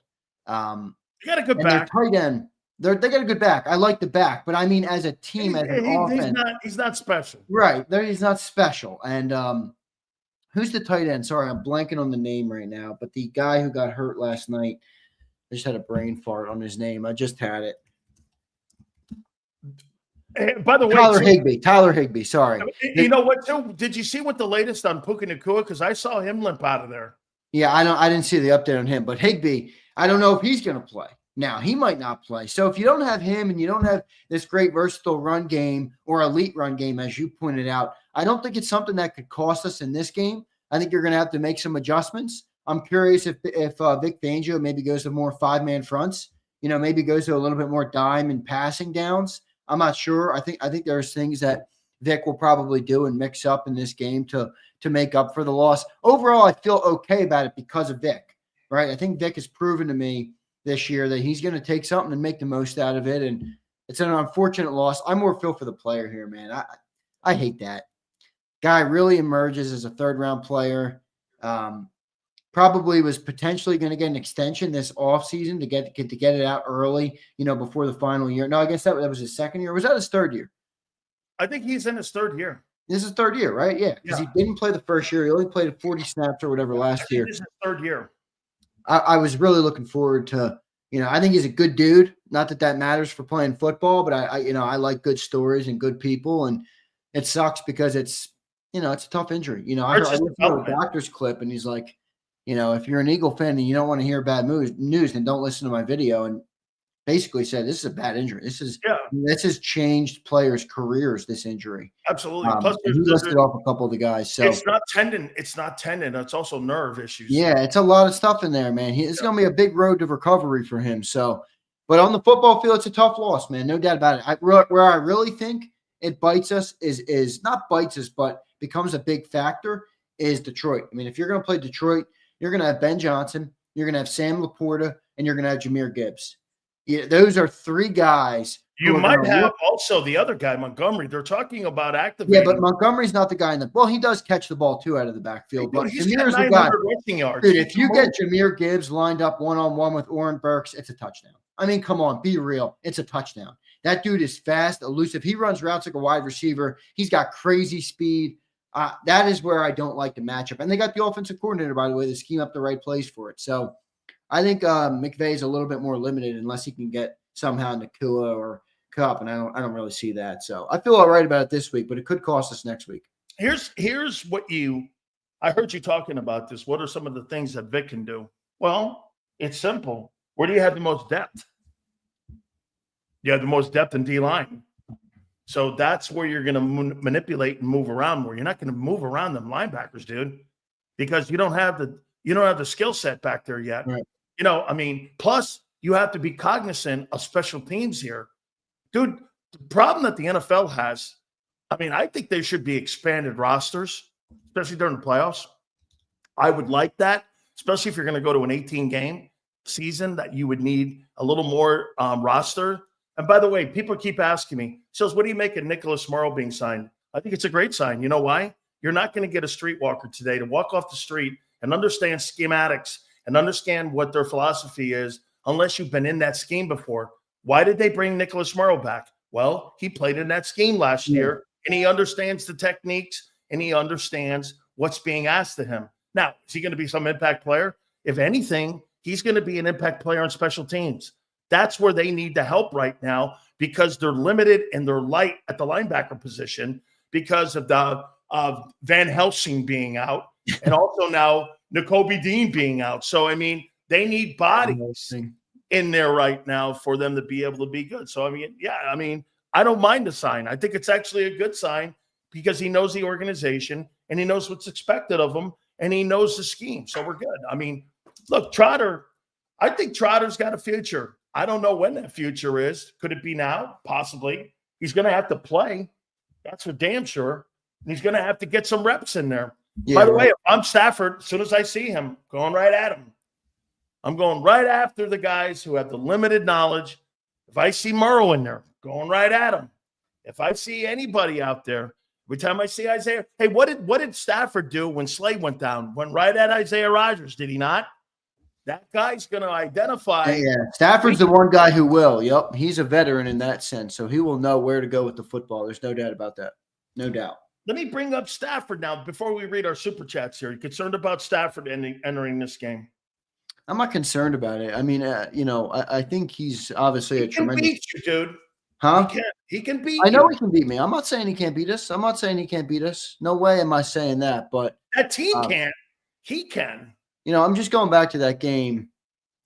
So you think Matthew Stafford, let me give you a scenario. Matthew Stafford throws for 250 and 2 touchdowns, and Puka Nacua has over 100 yards receiving. Did the Rams win the game? No. He has to throw for over 340 yards. And he has to be exceptional. Like I said, he has to overachieve in this game and have one of his best games for them to win. If he has a 200 see, again, this comes back down to my opening comment about Hurts. Hurts can throw for 150 yards, 140 yards, and he can go for 35 yards rushing. And they could blow them out doing that. You could never have that with Matthew Stafford. If Matthew Stafford ever threw the ball for 150 yards, 140 yards, they're going to get crushed by 30. Jalen is the only quarterback that is afforded. And by the way, if you take that as a rip, that's a you thing. That is one of the greatest latitudes of being and by the way, do I think he fails a lot? No, because he's not turning it over and they're winning. That's not what this is. He has been afforded more latitude and more runway to have mistakes in games and win ball games comfortably than any other quarterback I have ever seen. I've never seen Darnold last night. It was so apparent how bad he was. Dude, he dragged that whole team down with him. Dude, he dragged the whole fucking unit. Dude, how much of a pumpkin was he last night? Oh, dude, get this. He must have, in the last two, I think the Lions beat the tar out of him. You know how last year the Niners beat the tar out of the Eagles? Yeah. And it ended that. Credit to John. John said that right away. Hey, the Eagles season ended when the Niners beat them up like that. Okay? Yeah, the Eagles last year. It ended their season. I think Detroit ended Minnesota's season 2 weeks ago when they beat the shit out of them up there at Ford Field. Because I'll tell you, Xander, he must have cost himself $20 million last night. I think more than that, dude. I mean, how much you think he's going to get per year? I don't know. I don't want him. Because let's say he won a playoff game. I think he was probably going to get 45, 50. Yep. Now I'm sure. I don't know if he's getting 30. Because you know why? Here's the thing you pay for. You pay for your thinking this guy can deliver. Well, I watched the last 2 weeks. I watched a playoff type game against the Lions. And then I watched a playoff game. Right. And those 8 quarters erased an entire 6-month season. Dude. That was really, in my opinion, one of the worst things you could possibly have seen. That guy's having a tough start to 2025, let me tell you. Oh, yeah. Guess what? His agent now is hiding and not taking phone calls. Right 2 games, 60 minutes of football, or 120 minutes of football. Ruined it. And fucked himself up, man. Dude, doesn't it make it easier to go to J.J. McCarthy now? Oh, they're going to go to J.J. McCarthy now. Yeah. They're not sticking with that. Nah, you don't go 14-3 and get bounced in round 1 and then stick with them. I think they're going to. Let's go to the Super, Xander. Oh, let's do it. Fly Eagle says Sills and Xander wanted Darnold as our QB 2 weeks ago. No, we did not. No, we did not. We said that Sam Darnold had a great season, and he had a great – dude, he won 14 ball games, put himself in a position for his team to get home field. What did Xander and I both say? Let's see what he does in the playoffs. I want to know sometimes you just tip your cap, too. If a guy plays good, it's not – why is that a bad thing to say he played good? Because you know why everyone gets butthurt? Because they always want to protect their shining armor. Yeah, but why? That's not bad. I'm not bashing anything about the Eagles. I'm just saying another player in the NFL played good this year. What the play? What the fuck? Here we go. Harv checked in. Harv says, let's not forget that the sustained success early with Reed was having Jim Johnson as defensive coordinator the whole time. Well, Harv, what's going on now in Kansas City? He's got a Jim Johnson now in Kansas City. And did we just get ours? How many years do you think Vic Fangio could coach? I don't think he has any interest in going to be a head coach. I mean, Harv, here's the Andy. Harv, do you not agree? Andy Reid has the same formula in Kansas City that he had in Philly. Here, no wideouts, tight end centric, run the ball and play defense. Has that changed? And innovative play calling. Has that changed at all in Kansas City? You know the only thing that changed in Kansas City? Mahomes is better than McNabb. And by the way, sorry, Philly fans, but Steve Spagnuolo is better than Jim Johnson. Steve Spagnuolo has been great for them, man, no doubt. 4 Super Bowl wins. Yeah. Rick Liebert, what's up, Rick? An above-average pure pocket passer would have this offense humming. So frustrating. I'll tell you what, Xander, and I said this. If you had an offense passing game in the top 15, you'd be undefeated. Yeah, but my only issue with this is, like, I watched undefeated. Do you not think you'd be undefeated? With what? What'd you say? With what? Top 15 passing game in the middle of the pack, 32 teams, instead of down there at 30. You'd be undefeated. Would that take away from our running game? Who cares if you're going to be more balanced? That what Barkley's doing is not sustainable for the next 3 years. You need a passing game in a passing league. And by the way, this is how you, like John said this morning, he's right. They built the team that way. So do you want to really rip it up and get rid of AJ and get rid of Devontae and go to a power running team? I don't know, man. It sounds all fun. What's the point of having those guys on the team if you're not going to go to them and have one guy with one catch? Look, be happy with that. It sounds all fine and dandy, but there's always more stuff that comes with it than that. All right. Let's look here real quick at the top 10 passers in the NFL this year. Joe Burrow, Jared Goff, Baker Mayfield, Geno Smith, Sam Darnold, Lamar, Mahomes, Aaron Rodgers, Justin Herbert, and Brock Purdy. Those guys don't have rosters that have been built. No, my point is that I'm just saying that it's not a perfect way to look at it because Joe Burrow didn't make the playoffs. He led the league. You'd rather have the roster than the elite quarterback. I think the elite quarterback without the roster is proving not to be not enough. Like Buffalo. Like the Bengals.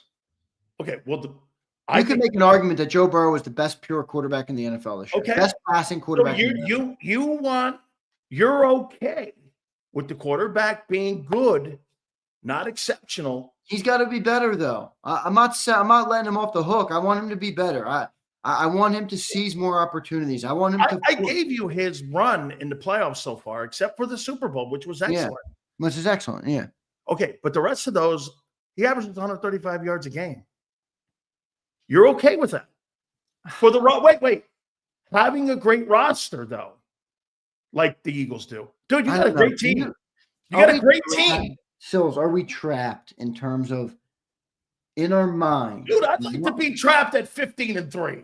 I'm not talking about the Eagles. I'm talking about in our mind, we want this thing to look a certain way. We have this vision of if we had Burrow, we would. But the Eagles wanted to look a certain way. Look how they spent the money. Yeah, but you just said on this a couple seconds ago, that this whole thing might change their entire philosophy about football. Oh, no question. Okay, they may pivot off of dude. What's the point of having AJ and spending all that money when you don't have to? I think You're 30th in passing. There's no doubt that they wanted it to be different than it's been. There's no doubt about that. But are they also looking and saying, okay, we're the favorites by 7 points to go back to the NFC title? Is this a Super Bowl window team the way it approached this season? Do you think you can do this for the next 3 years when everyone knows the running backs lose their tread quick? You got to keep that running back. Okay, but that's why I said you better draft a running back. And get this, you better draft a lot of old linemen. Well, come on. Though the key to the team is the old line. I know, but we've been so good at that for 12 years. What? All of a sudden, not going to be good? No. Give it. My point. I'm not saying you're wrong. I'm just saying I'm confident that they're going to be able to do that. Having a consistently great running back is not something we've done. Having a consistently great line is something. Let me tell you something, Xander. If you win the Super Bowl with this way of winning, there's no point in having AJ on the team. What's the point? It's hard for me to argue with them because they don't use them enough. But come on, man. They're 15-3. You're just making these scenarios that I have to choose. You're making. Wait, you are forcing me off the fence. You said, young grasshopper, get off the fence. They're 15-3. What the fuck do you want? I mean, you're talking about. You said that you could win a Super Bowl. I'm not going to trade an AJ Brown. I don't give a shit. Hey, Bryce, you're telling me we can win a Super Bowl with this way? What's the point of having a guy on the sideline reading? I'm not getting rid of AJ Brown. Reading a book. This guy's reading War and Peace on the sidelines, and he had one catch, and you guys beat a team by 11 points. I mean, what the hell am I doing here? Why am I spending that money? Yale says, walk the planks. I know, Yale. It's gruesome up here, man. It's gruesome in these streets. Rick, thanks for the super chat, man. We had a great discussion because of it. Thank you, brother. Harv checks in again. Harv, thank you for the support. Let that big boy offensive line bully the Rams front. The first game earlier, the Eagles O-line was pancaking Rams defenders repeatedly. Yeah, Jordan Mailata also got pancaked in that game. You guys remember that one? No, I heard yeah, John doesn't want me to acknowledge one play. I never said he got destroyed in the game. I said he got destroyed on one play. Okay, that's what happened. Everybody's been put on their bonnet, dude. It's all good. I know, but Jordan Mailata, all-pro guy with a rookie. It's kind of weird seeing a 6'8" guy get put on. Yeah, you don't see it much from him. Yeah. Big fish, little boat. What's up? Manning could never beat Brady for years. Many thought Brady was a game manager till he racked up rings on all his fingers. There's no such – dude, every single coordinator, they boutique an offense to the skill set of their quarterback. Didn't you not see Kellen Moore? Remember what I told Xander and all of you at the beginning of the year? If you thought Kellen Moore was going to come in here and put some offensive passing game together for that guy, you're out of your fucking mind. He never did that. So what did he do? He looked at the skill set in the huddle, he built an offense around the running back, not the quarterback. Do you understand? Do you really think that Howie Roseman went out in the offseason and signed and gave money to a guy so he would be the centerpiece of your offensive football team? That is so what it was meant to be. This thing has been flipped inside out. So Kellen was smart to do this. We're going to limit the touches of the quarterback. We're going to give this horse until this horse comes up lame. We're going to ride this sucker all the way until New Orleans and let it roll the way it is. That's who you are right now, bro. You are not offense. You are a smash mouth football team. And get this, to your credit, no one has stopped you. And you hate yourselves. I don't hate myself. I love it. But the Eagle fans don't want to hear this, that the quarterback is not the centerpiece. I like beating the shit out of teams. Get this. They don't like the fact that you know what? A lot of the fans in here are like, AJ, I'm going to take my bat and ball if Sileo doesn't give Hurts the credit. It's just classic centerpiece. Why can't we just acknowledge that they're winning this year? Instead, you have to be like, well, then maybe we should trade AJ. Well, maybe we should get rid of AJ. Fuck no, I'm not getting rid of AJ Brown. Why? They did last week. Fuck you, Sills. I'm not letting you put me in that corner. No way. No way. You see what Xander did? He gave me an open where he goes like this. You can tell me to go fuck myself. Go fuck yourself. Yeah, that's true. I did give you that. All right, let's keep rolling these supers. By the way, you're right, Big Fish. Gabe Santos. I believe the threat of A.J. Smith and Goddard makes Saquon that much better. They're also talented. Teams have trouble scheming against 4 all-stars. One of these players is down to have a game. I agree. Yep. That's Gabe. That's a good look. Actually, Gabe. So wait a minute, Gabe. This is how I'll retort. Let's see, 35, 25. Hold on, folks. 60. This is why I didn't say this, Gabe. Wait a minute. Hey, Gabe. I knew this was coming, Gabe. Hey, Gabe, $75 million in decoys. Oh, wait, you got to add the $10 million to say $75 million in decoys for Saquon to have a good year. Congratulations to him. Well paid. It works. $75 million in decoys. Yeah, but it works. So, I mean, if you win the Super Bowl, who the hell cares? It works. Absolutely. That was the best decoy I ever bought. You might pay double. If you get a ring on your finger, you might be willing to pay double for that fucking decoy. Absolutely, man. Absolutely. And then guess what? You can have Goddard, AJ, and Smitty all reading books on the sidelines. Yes, it's a book club. It's like a book. It's like the book of the month club. It's a Super Bowl champion book club. It's incredible. I mean, Eagle fans, guess what? AJ just started. Pretty soon you're going to have the book of the month club where they're all going to be sitting on the sidelines. Yeah, with the Super Bowl trophy in the middle, right? Absolutely. What about Jalen? Well, he's not a bone to bonehead. I was a little surprised how Sills opened the show about Hurts. What did I say? What do you mean, bonehead? Yeah, what are you talking about? I mean, Hurts, Jalen doesn't have to do anything like Darnold did. Darnold showed you that if you don't play well, your team sucks. Jalen can go into a game, flop around a little bit, make a couple plays, and go home. It's over. Ew. Ow! That is such a good Eagle team.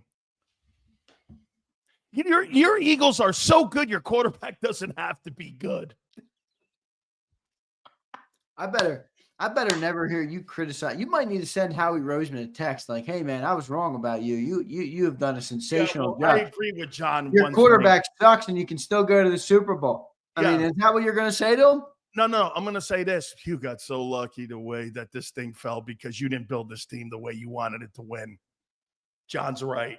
This guy built the team completely differently than the way he wanted it to look. And all of a sudden, Barkley takes the team over. That's why everybody's moaning and bitching about sandboxes right now. Wait, I'm going to take my way to go over here with my sandbox. You're 15-3. What are you bitching about, AJ Owens? Well, AJ Owens still have a lot in common, don't they? Same fucking thing I can say to you. We're 15-3. What the fuck are you bitching about? Oh my goodness.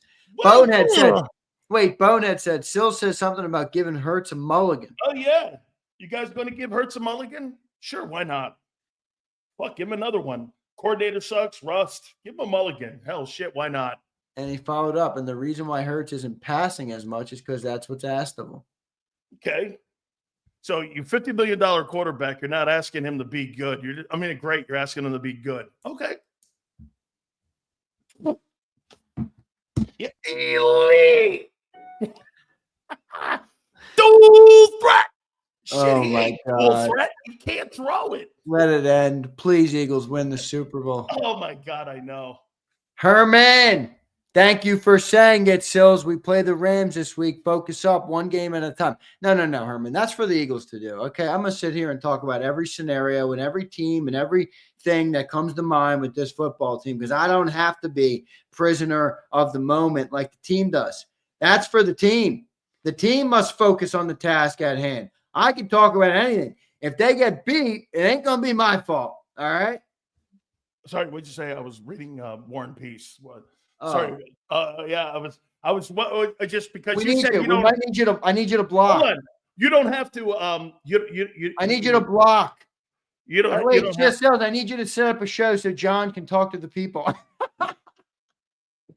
I forgot I had to filibuster on my post-game show. Oh, you didn't get my analogy. I have to filibuster. I have to filibuster just to fucking talk on the post-game show. You didn't get my analogy, you jackass. Really? Thanks a lot. Hey, watch this, Andrew. Really? You need to take that picture. You need to take that picture of I'm giving it away soon. What's that? I'm giving it away in a couple weeks when I get my new JAKIB Sports neon sign for back there. What's that? Ty Detmer? Who that? Yeah. Oh, that's the greatness. That right there is the greatness of Jalen Hurts. Okay. One of the winningest quarterbacks in Eagles franchise history. That's right, winning him not because of him. You know what that is up there? That's a winner's stadium right there. That is a winner's stadium. That's a winner's stadium. Let's hope they can make the Link a winner's stadium because right now the Link is not. Okay, that is a winner's stadium. Absolutely. All right, here we go. M. Reyes, Dan Sileo, too crazy to live, too rare to die. M. Reyes, thank you, dude. Thanks, M. Reyes. Appreciate you, brother. Yeah, man. Here we go. Brian Pumper. Not feeling good about this week, fellas. They have future Hall of Famer Matt Stafford, while we have Tamagotchi Hurts. Sad times. What is Tamagotchi? Oh, my God. What is Tamagotchi? I think we have fucking soy sauce or something like that. Pump, what is Tamagotchi? You use this on Birds 365. I don't know what the hell it is. Sad times. Oh, my God. I think we have General Tso, or the stuff you get from the Chinese place when you order Chinese food. General Tso's chicken. Hey, General Tso's chicken. Wait, come on, Red Bottom. This is bullshit because look at these people. You're young. John McMullen looked at him and said, "What the fuck is Tamagotchi?" John McMullen's 60. What are you talking about? Tamagotchi. Go ahead, Paul. No, look, Sileo doesn't know either. Guy's got no idea. He's acting like it's hot sauce. It's not hot sauce. It's not? No. I thought it was. This guy says it's a watch with a digital pet. What the fuck is that? Tamagotchi.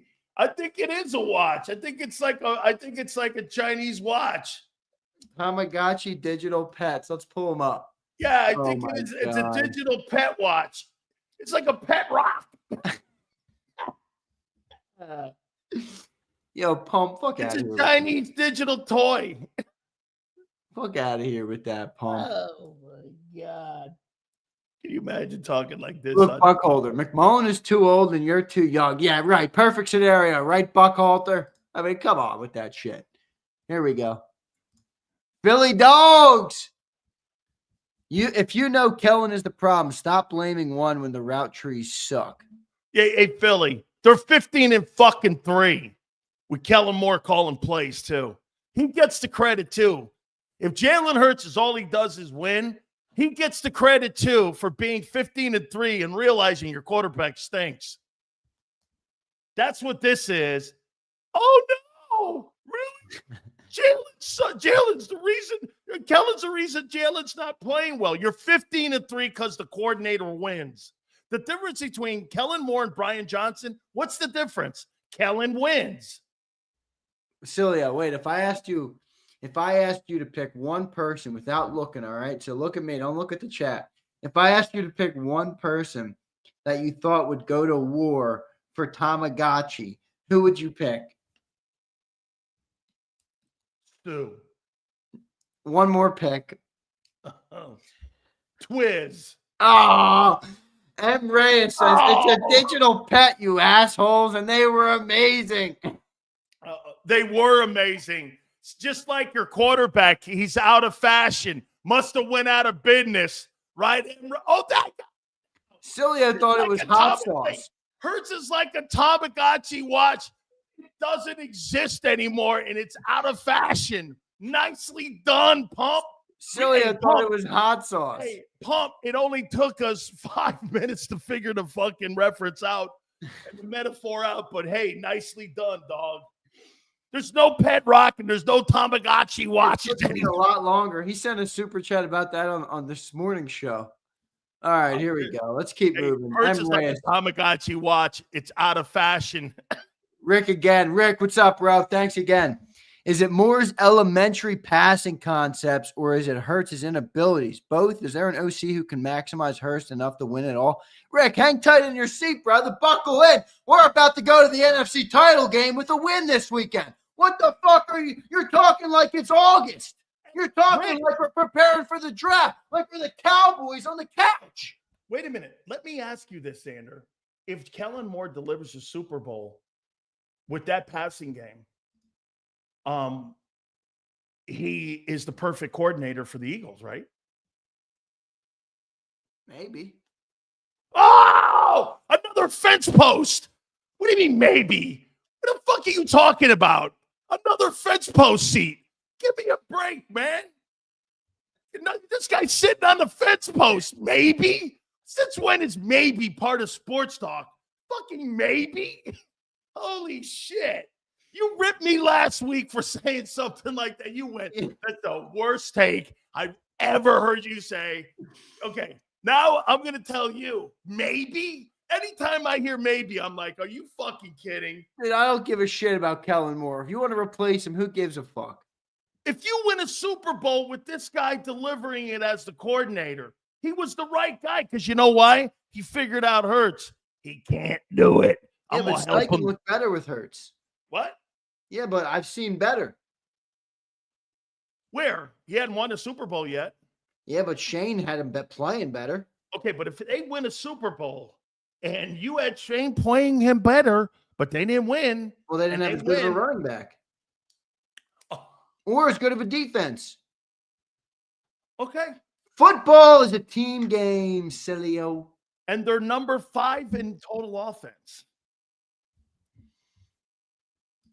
Man, I'm not conceding to your bullshit and telling you that Kellen Moore is the I see. So you ever. give Hurts credit for winning, but not the coordinator either. No, give me Frank Reich. How about that?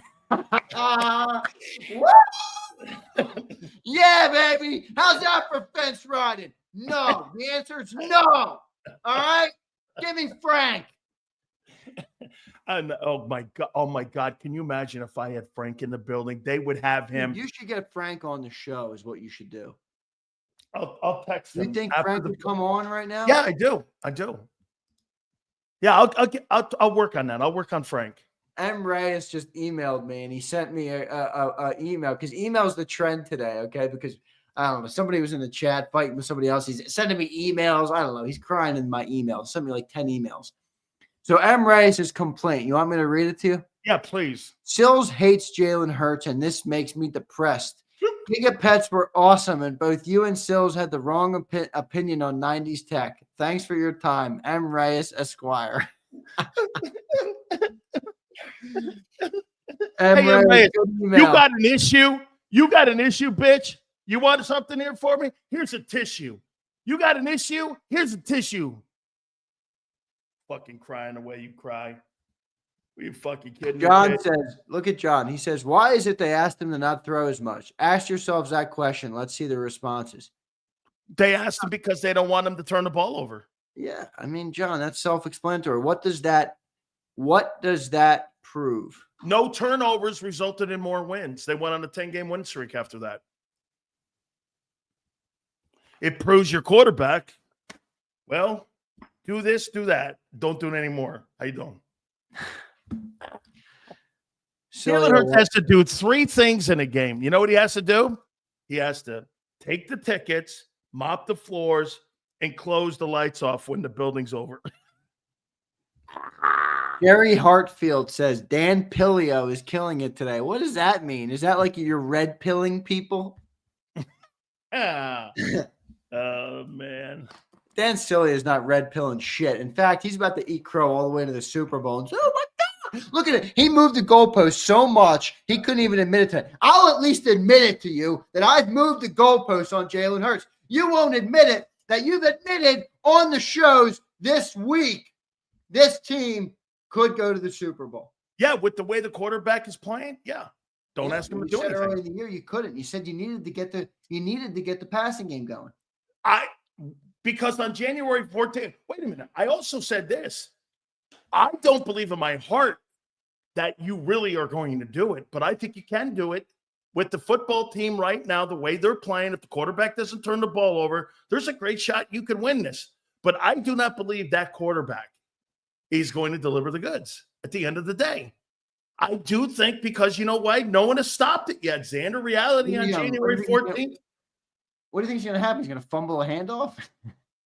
No, I think there's going to get to a point where something's going to go into a game where he's going to be called on and he won't get it done. I mean, 135 yards averaging. We will see. 135 yards passing he averages in his win. You know what they say. We'll see what happens. 135 yards a game, this guy. Here we go. Josh Herman. Xander, everyone in the chat knows it but you. Good, Josh. Who gives a shit? Tamagotchis, whatever the hell you're talking about. Tony Allen. My guy, Jahan Dotson, is going to dominate Sunday. Woo! Oh, my God. He did have a nice catch in the back of the end zone. Yeah, it only took Hurts 44 seconds to get the ball to him. And only 19 weeks to find him. And it only took him 44. No, forget that. I shouldn't have said that. I should have said it took him 44 years to get open. It took him 19 weeks to get open. Congratulations, Jahan. John says, get this, Tannehill threw for 33 touchdowns and 3,700 yards. Meanwhile, Mr. 2903 had a 2,000-yard back as well. Scary. He's below average. He stinks. Get over it. You want to hear something, though? Think about this. Just to show you what a running back can do for you. Derrick Henry was so dominant in Tennessee, he got Ryan Tannehill a $100 million contract. Okay? He got him a $100 million contract. What GM signed that deal? They should be fired. I'm sure they were. You remember that? Was that the guy who traded AJ too? What a bad GM. Is that the same dude, John Robinson? Yeah, that's just that. What was his name? Peterson? Something like that? No, Robinson. Holy crap. What an all-time bad GM. Yeah, absolutely. Absolutely. All right, here we go. By the way, they did go to an AFC championship game. Here we go. WCBJJ. Only thing I'll ever ask of JAKIB is if the Eagles win the Super Bowl, have Sills on post-game show 15 Coronas deep. It'll be your greatest show ever. Not happening, BJJ. Hey, no way. How do you know I'm not 15 Coronas deep on my post? That's a good question. No, I can't do that because I don't function. We'll be like 48 minutes into that show, and I'll get a text. 52 minutes left until I can have a Corona. You better get me off in time. I'm like, sit down and shut up. He's not. I fucking don't talk like a fucking dork. What do you think? I'm Em Reyes? Tamagotchi Reyes. Tamagotchi Reyes. Tamagotchi Reyes. Only he would know about one of those stupid ass toys. What do you use it on, Em Reyes? A seance? What do you do? Hypnotize your chicks? Look at the watch. Look at the Japanese watch. Dude, I don't care about those things, all right? Holy fuck. I find it funny that Pumper keeps calling Jalen that, though. Tamagotchi outdated watch.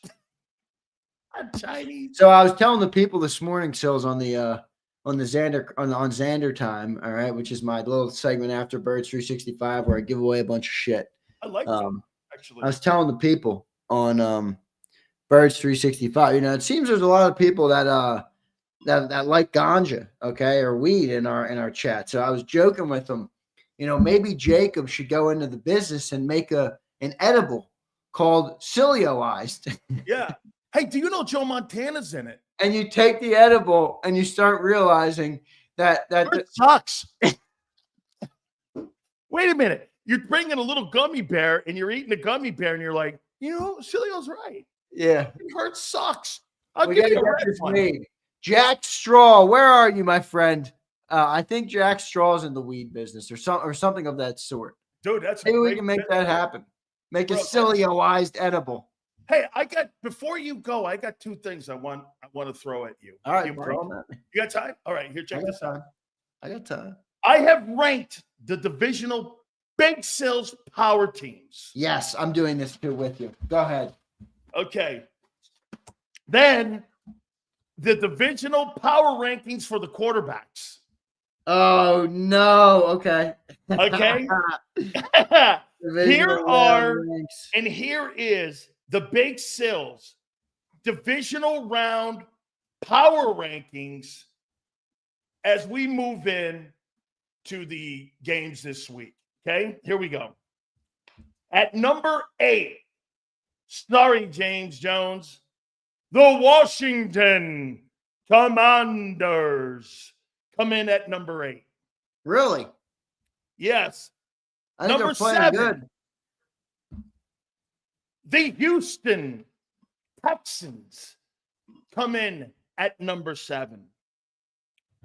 At number 6 in the Big Sills divisional round power rankings, I've got the Los Angeles Rams at number 6. This may shock you. At number 5, I have the Baltimore Ravens at number 5.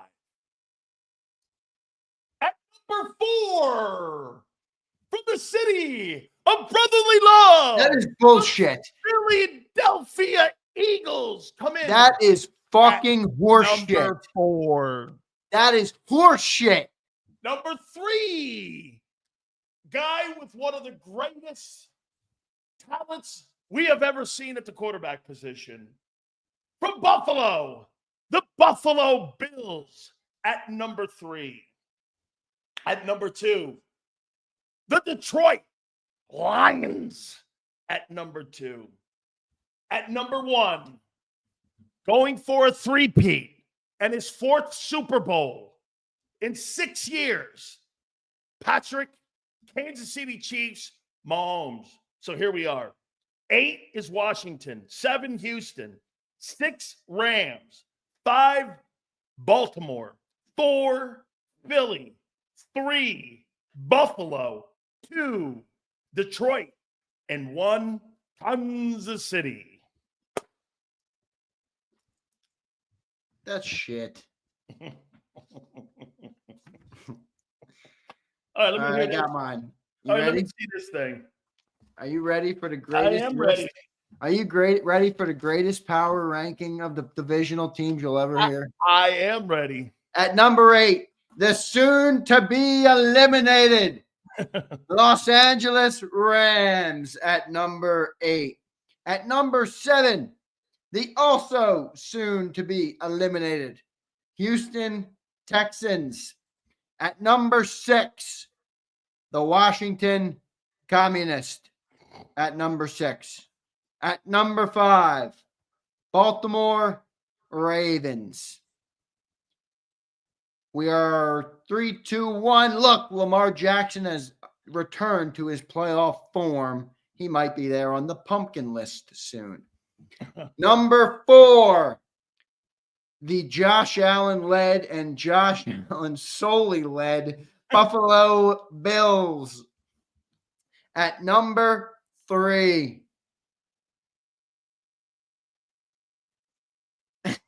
Who? the Philadelphia Eagles. I almost went Lions. All right. I'm going Eagles 3. I still think the Lions have a slight edge. All right. I like us in the game, but I still think they have a little edge right now. We'll see how they go against the Commanders. Number 2, Detroit Lions. Number 1, the Kansas City Chiefs. Okay. So read that thing. Okay. So you got it now. Okay. All right. You got that list. Okay. I like that. All right. Now, the 2025 divisional round rankings for quarterbacks that are left in the playoffs. Let's go, baby. Here we go. At number 8, from the city of brotherly love, Mr. 101. What? Jalen Hurts. That is bullshit. He had, of all quarterbacks that won, the worst weekend of any quarterback in the wild card round. Number 7, C.J. Stroud, Houston Texans. You're an asshole. Number 6 from the Washington Commanders, Jaden Daniels. Number 5, Jared Goff. Number 4, Matthew Stafford. Number 3, Lamar Jackson. Hey, you numbnuts. I said the quarterbacks that won in the wild card weekend, he had the worst weekend. How you doing? Number 3, Lamar Jackson Ravens. Number 2, Josh Allen Buffalo Bills. And at number 1, the man going for a three-peat, that would be Patrick Mahomes. So here we go. 8, Tyrod Hurts at number 8. Number 7, C.J. Stroud. Number 6. Oh, I didn't know Tyrod Hurts. I didn't know Tyrod Hurts went to 2 Super Bowls. For fuck's sake. Hold on. I said the guys who had the best opening round of the best playoffs. Right now, the quarterbacks remaining from this year's playoff, ranking them on what they did in their wild card weekend. That's all we're saying here. Don't get so butthurt over your boy. You sound like the guys on IP sitting there crying all day. This is a very hard list to make as an Eagles fan. I'm not going to lie to you. Hey, if Hurts ain't 8, there's something wrong with people. 8 is Hurts. He had the worst weekend of any winning quarterback. Stroud 7. What a great list. Jaden Daniels 6. Golf 5. Talk about Sileo setting the table. Stafford 4. Lamar 3. Josh Allen 2. And Patrick Mahomes 1. Is this best raw quarterbacks, or is this quarterbacks? This is the quarterbacks who had the best first week and that are left in the playoffs. Best first week is a different thing. I said that. I said quarterbacks remaining that won on the winning week and the quarterbacks that are left in the playoffs. All right. How about this? I like what Emmanuel asked. He's going to move the goalpost so it can move the Hurts up the list. Because he can't do it. See, look at this. He can't do it. He can't do the quarterbacks that are left from the opening round that are left in the divisional round now. He can't put Hurts last. He won't do it. Look at him. You can't do it. You can't do it as an Eagle fan. You can't do it. Yo, somebody that's a Jalenite, can you help me? Where are you putting him? Yeah, really. What quarterback this past weekend did he outplay? I'm putting him above Stroud for sure. Stroud was sensational. I don't give a shit what he was. Oh, okay. I'm going to do my list of quarterbacks I trust the most. That's what I chose. Oh. Holy shit. You talk about phones. Hey, this guy right here is going to need a proctologist after this segment, because I'll tell you, I've seen more fence sitting this time than holy shit, man. You pop better get a sponsor that's a proctologist for you, because you're getting hurt here, boss. You got to be fucking kidding me. All right, I'll stick to my guns. All right. I'm not going I trust the most, because if I put trust the most, Hurts would be number 2. Okay. Behind Mahomes. All right. Number 8, CJ Stroud. Goodbye, CJ. I do not believe in you right now. Number 7, Jaden Daniels. Oh, my God. Oh, my God. Jaden Daniels was a star against the team that beat He's the a rookie. He hasn't proven shit. Hey, James, this guy Jaden Daniels beat the doorknobs off the Bucs. He hasn't proven shit. Hold on, get this. And that's the guy who not only beat the Eagles, but he beat a team that beat the Eagles, and you got him behind her. Oh, my God. He hasn't proven nothing to me. Oh, my God. Ready? You're about to really lose your mind. He's proved he can win 13 games. You're about to really lose your mind, all right? Oh, God, I can't wait to see this one. Number 6, because I simply do not believe he is a threat in the postseason. Oh my God, no, don't do it. Don't do it. I can't do it. You better give another fucking hat away tomorrow if you do what I think you're going to do. No, I don't think I can do it. I don't think I can do it. Number 6. Give me. Fuck, this is a tough list.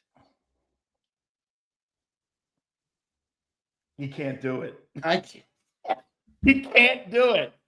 He can't do it. He can't fucking do it. Look at this. Holy I can't shit. fucking do it. He All right, can't I'm gonna have to do it. See, if I do this how I want to do it, I don't trust him though. So how can I put him higher? What quarterback that is left in the divisional round after the opening weekend and wild card weekend has your opinion? Nobody judges quarterbacks off one game. Get out of here with that bullshit. No, they're judging them off of one postseason here. What this guy does right now, we're going to judge Sam Darnold off of one postseason. We're going to judge what they're doing right now. What quarterback that's left in the playoffs do you think and how you rank them right now and how they've played so far and who they are? Tell me what your ranking is. Hurts 8 for me, Stroud 7, Daniel 6, Goff 5, Stafford 4, Lamar 3, Allen 2, Mahomes 1. And that is the right order. You know it. This guy wants to put Hurts 2. Fuck that. The same reason you tell me Sean McVay's the greatest coach in the world. Jalen Hurts has to do the same thing. I said John says he sucks, and I don't think a guy winning 4 division titles and 2 conference championships in a Super Bowl blows. I had Daniels at number 7. Number 6. I went for 262 and 80 yards rushing, and you got Hurts right ahead of him. Come on, dog. Oh, your dad's got to get a proctologist fucking sponsor, man, because you need help. You need an enema, dude. Dude, this is some bullshit. Yeah, he don't want to do the list now. He's like, fuck the list. Well, I can't put Stafford low. I can't put Mahomes or Allen low.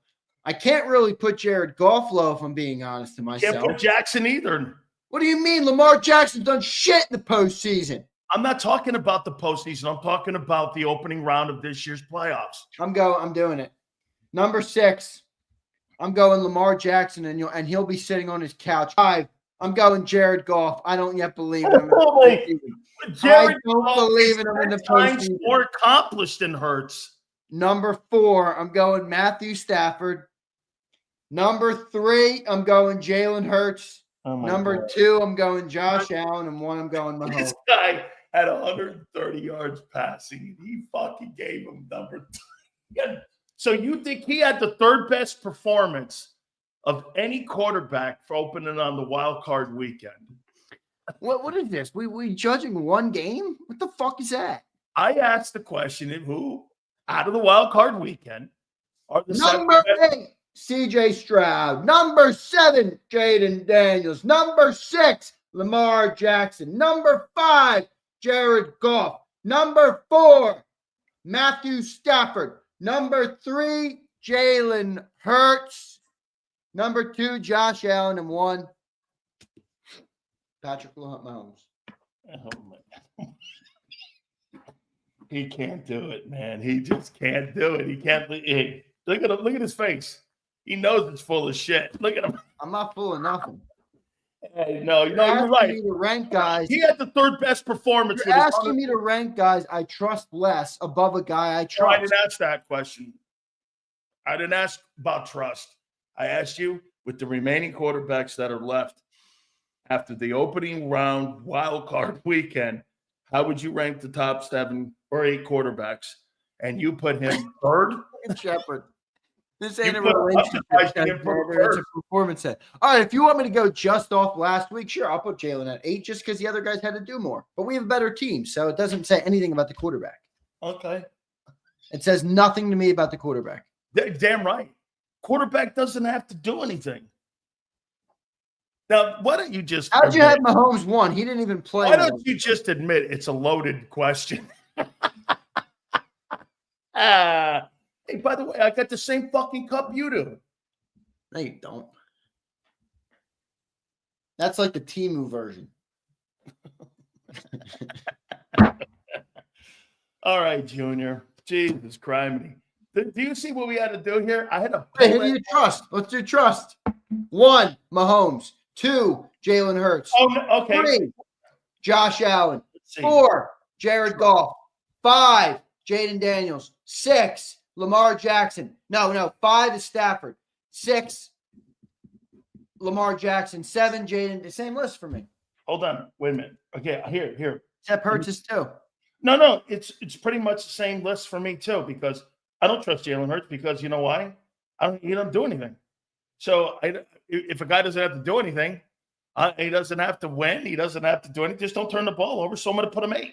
Look at Sendit. Sendit says Xander's just being fake now. Hurts is the worst QB. No, he's not. He's not really close. You know what? Yeah. Send it. You're probably right. But I'm riding with my guy right now, and I believe that he's about to lead us to a Super Bowl. So I don't really give a fuck, all right? I don't really care about talent. I don't care about numbers. I don't care about any of that bullshit. I care about winning football games for the Philadelphia Eagles. And that guy over my shoulder has led us to quite a few of those wins. Send it. He led you? Go back out on your boat and catch some guy. Hey, he's led you? Okay. Hey, like last week, he didn't lead you anywhere. You know what he led you? He led you to a guy reading a book on the sidelines. War and Peace. He led us to a double-digit playoff win. Because of him?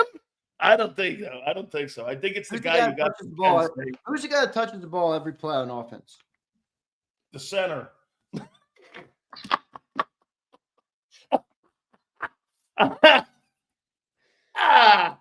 Fucking center. I'm leaving. I'm leaving. I need to go. All right? I need to go. This is ridiculous. Oh, my God. I've never seen a guy that – hey, I would really like to be able to just – can I tell you – I'm going to give you one last thing here to think about. Do you know my opinion of Hurts is like Big Sills is afforded 4 hours on the great JAKIB airwaves, right? Jalen Hurts would be like doing a 4-hour show, not saying anything. It'd be this.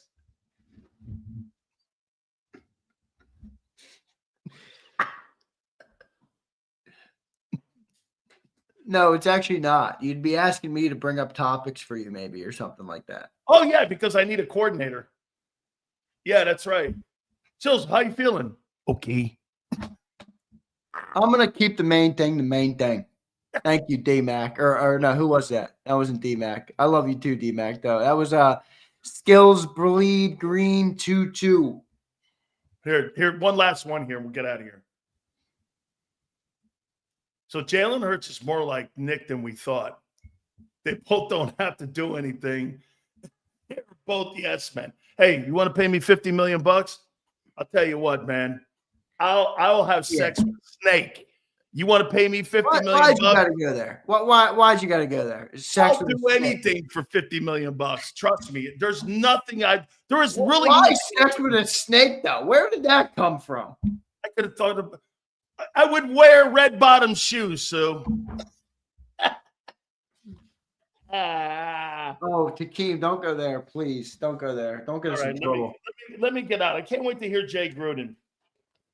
Jay hired Sean, and get this, dude. You want to hear a real cool story before you go? He was a ball boy for John Gruden, and this guy used to run around just picking up footballs. Then I think they gave him a quality control job when John was the head coach of the Buccaneers. And his grandfather was part of the system that built the 49er dynasty back in the day with Montana and all them guys. And actually, my uncle hired John McVay to be the head coach of the New York Giants. So we've got this relationship. I love the Gruden family, and we go back a long way. Jay and I have been friends for over 25 years. So they spotted this guy. He wanted to get into the business. And it really was the Grudens that got him the head coaching job with the Rams. Because get this, Xander, Stan Kroenke offered the job first to John when they moved it to L.A. John was still in the Monday night booth. And he said, why don't you hire a guy off my brother's staff, Sean McVay? Sean interviewed, I think he was 32 when he interviewed for that job, for the head coaching job. Kroenke gave it to him under the guidance of John Gruden and Jay Gruden, and they gave him the job, and that's how he got the job. It's the Rams. Pretty good. The Grudens got him that job. That's pretty good story. I'm sure you're going to talk about that with him. Yeah, absolutely. It was those guys. So when Jay comes on, he'll tell you, man, it was those two guys. John was offered the job.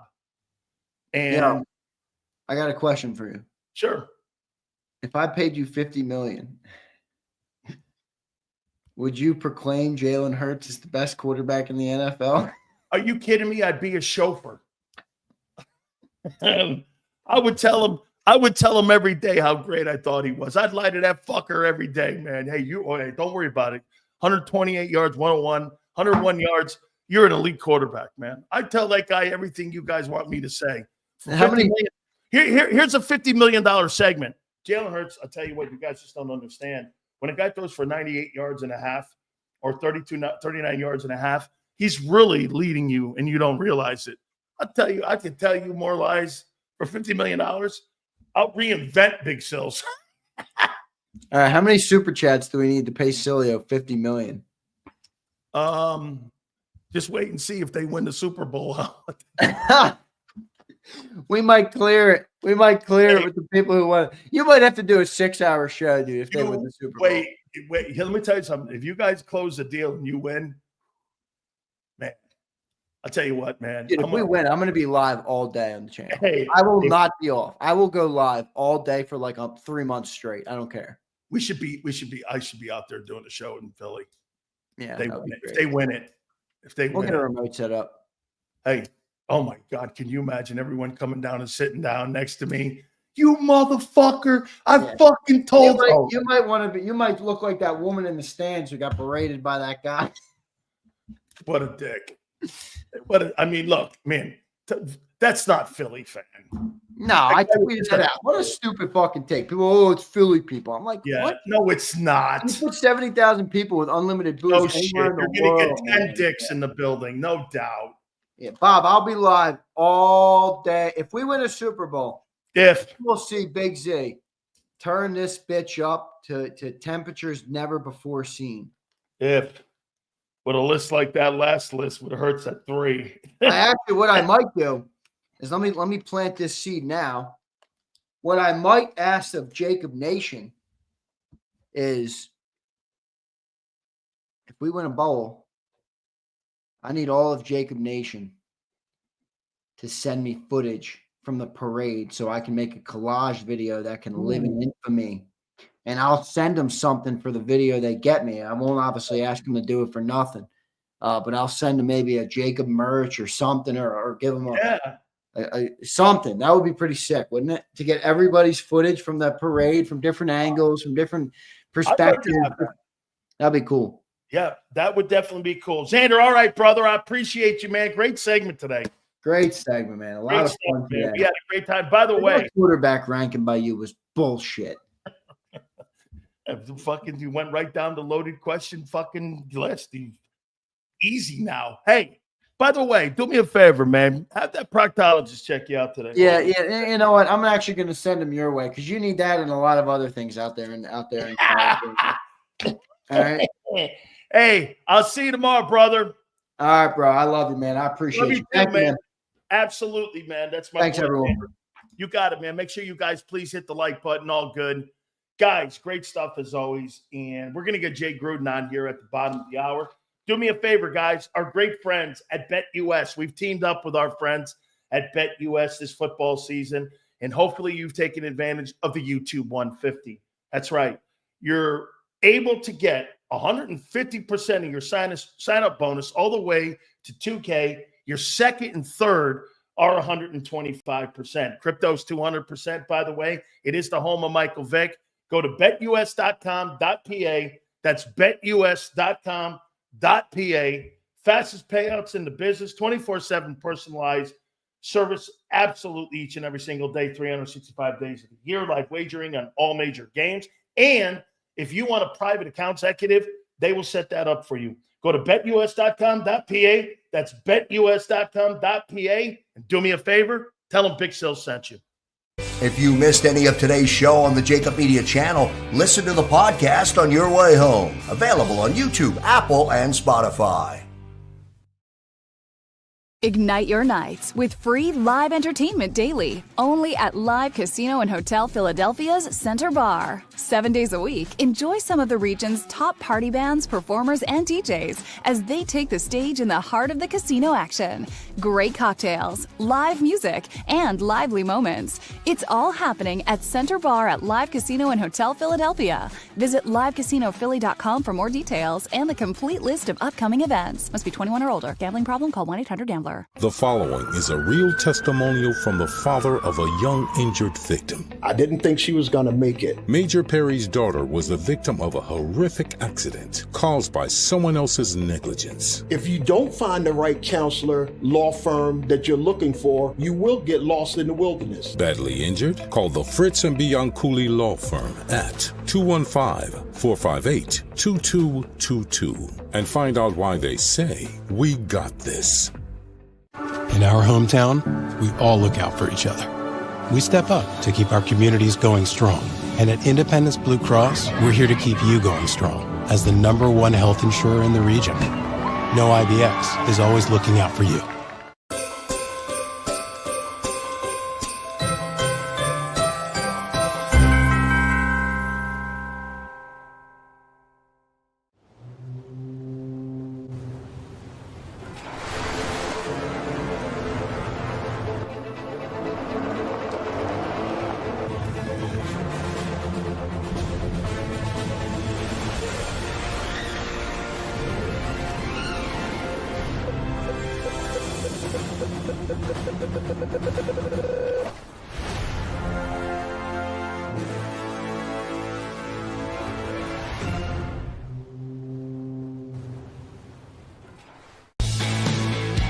We noticed that there was mold creeping into our basement about a year and a half ago, and wanted to make sure that we were getting rid of the problem permanently. We actually reached out to several different contractors to get it resolved, and actually 2 of them recommended DryTech to us as a long-term solution. Other than the noise factor, we wouldn't even know that there was work being done on the basement level. It's really been a clean process for us. Score and save this football season on your car insurance. Before the next game, save up to 40% on your auto insurance policy. That's right, 40% savings. Call an audible this season and contact the Del Val Insurance Group. They're an advocate for you, not an insurance company. That means they'll get you the right coverage and save you up to 40%. Call managing partners Fran or Jim of Del Val Insurance, 215-354-0122, or score and save at dvigi.com. dvigi.com. EAGLES, Eagles.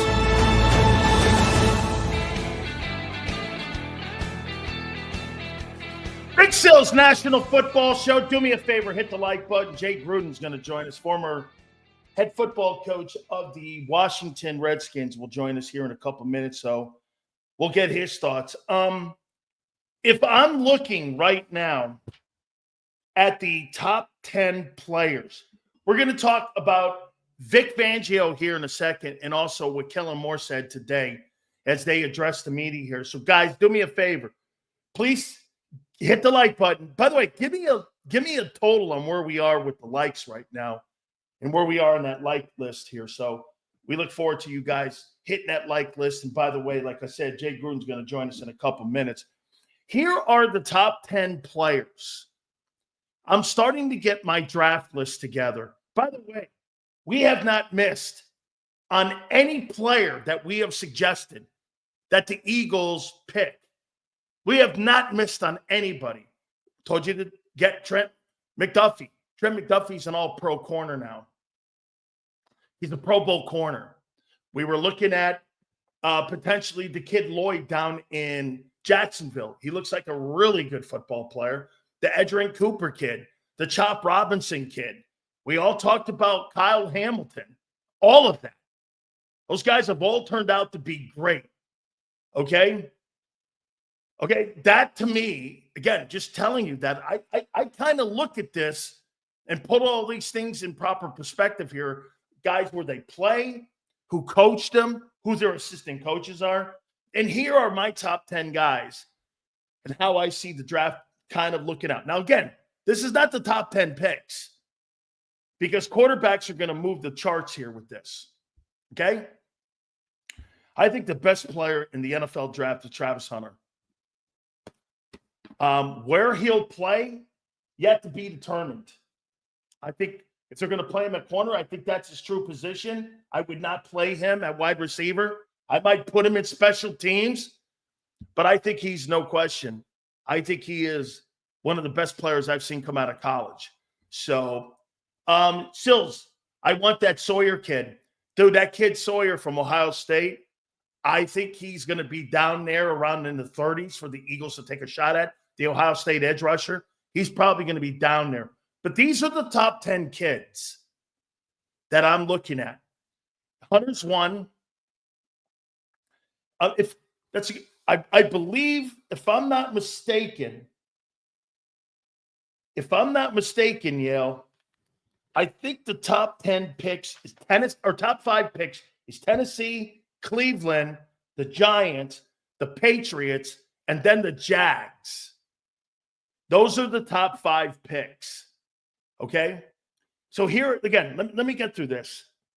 Travis Hunter 1. I've got Mason Graham, Michigan defensive tackle 2. I got Tent Era McMullen, Arizona State wide receiver 3. I got Will Johnson, Michigan corner 4. I love this kid. I've got Abdul Carter, Penn State edge. I think he is a special player. I think he's going to be a force in the NFL. And man, you know what? He might be a better football player than Travis Hunter. And Hunter's maybe a better athlete. I love that. That kid, Abdul Carter, was a force in that game. Okay, I like him. Will Campbell, LSU offensive tackle. I've got him at 6. I got Malachi Starks, Georgia safety, at 7. I got Luther Burden, wide receiver, Michigan, at 8. I've got Nick Scourton, Texas A&M, edge. I've got Kelvin Banks, Texas, tackle, offensive. And I got Jalen Walker, Georgia, linebacker. Those are the top 10 guys that I'm looking at right now. And I'll get down towards where the Eagles are. Jack Sawyer is going to be down there. This is kind of how I early, Yale. Early. Again, I don't have Shedeur Sanders as one of my top 10 guys. I do not. But this is how I think it's going to play out, the top 5. So you got to do this in segments. You can't just put anybody who puts a mock draft list together without doing any kind of homework. They're not really doing any kind of work on it here. So I kind of don't. I like guys who go 5, 10, 15, kind of put some elbow into it, you know? So here's my 5, early 5 for the April draft in Lambeau coming up in April, at the end of April. Tennessee's going to probably take Cam Ward, Michigan, or Miami. I got number 2. They're probably going to go Shedeur Sanders at quarterback, number 2. Number 3, I think they're going to go at Bill Carter, Penn State, and get an edge rusher in there. They need some help. Now, they've got Kayvon Thibodeau, and they've got Brian Burns. They could go Travis Hunter, the Giants, or trade down to number 4 with the Patriots, because I think the Patriots, they want Abdul Carter. So I think keep an eye on the Giants and the Patriots swapping picks. So I think there's going to be a trade between those two. And I think the Jags are probably going to get that kid.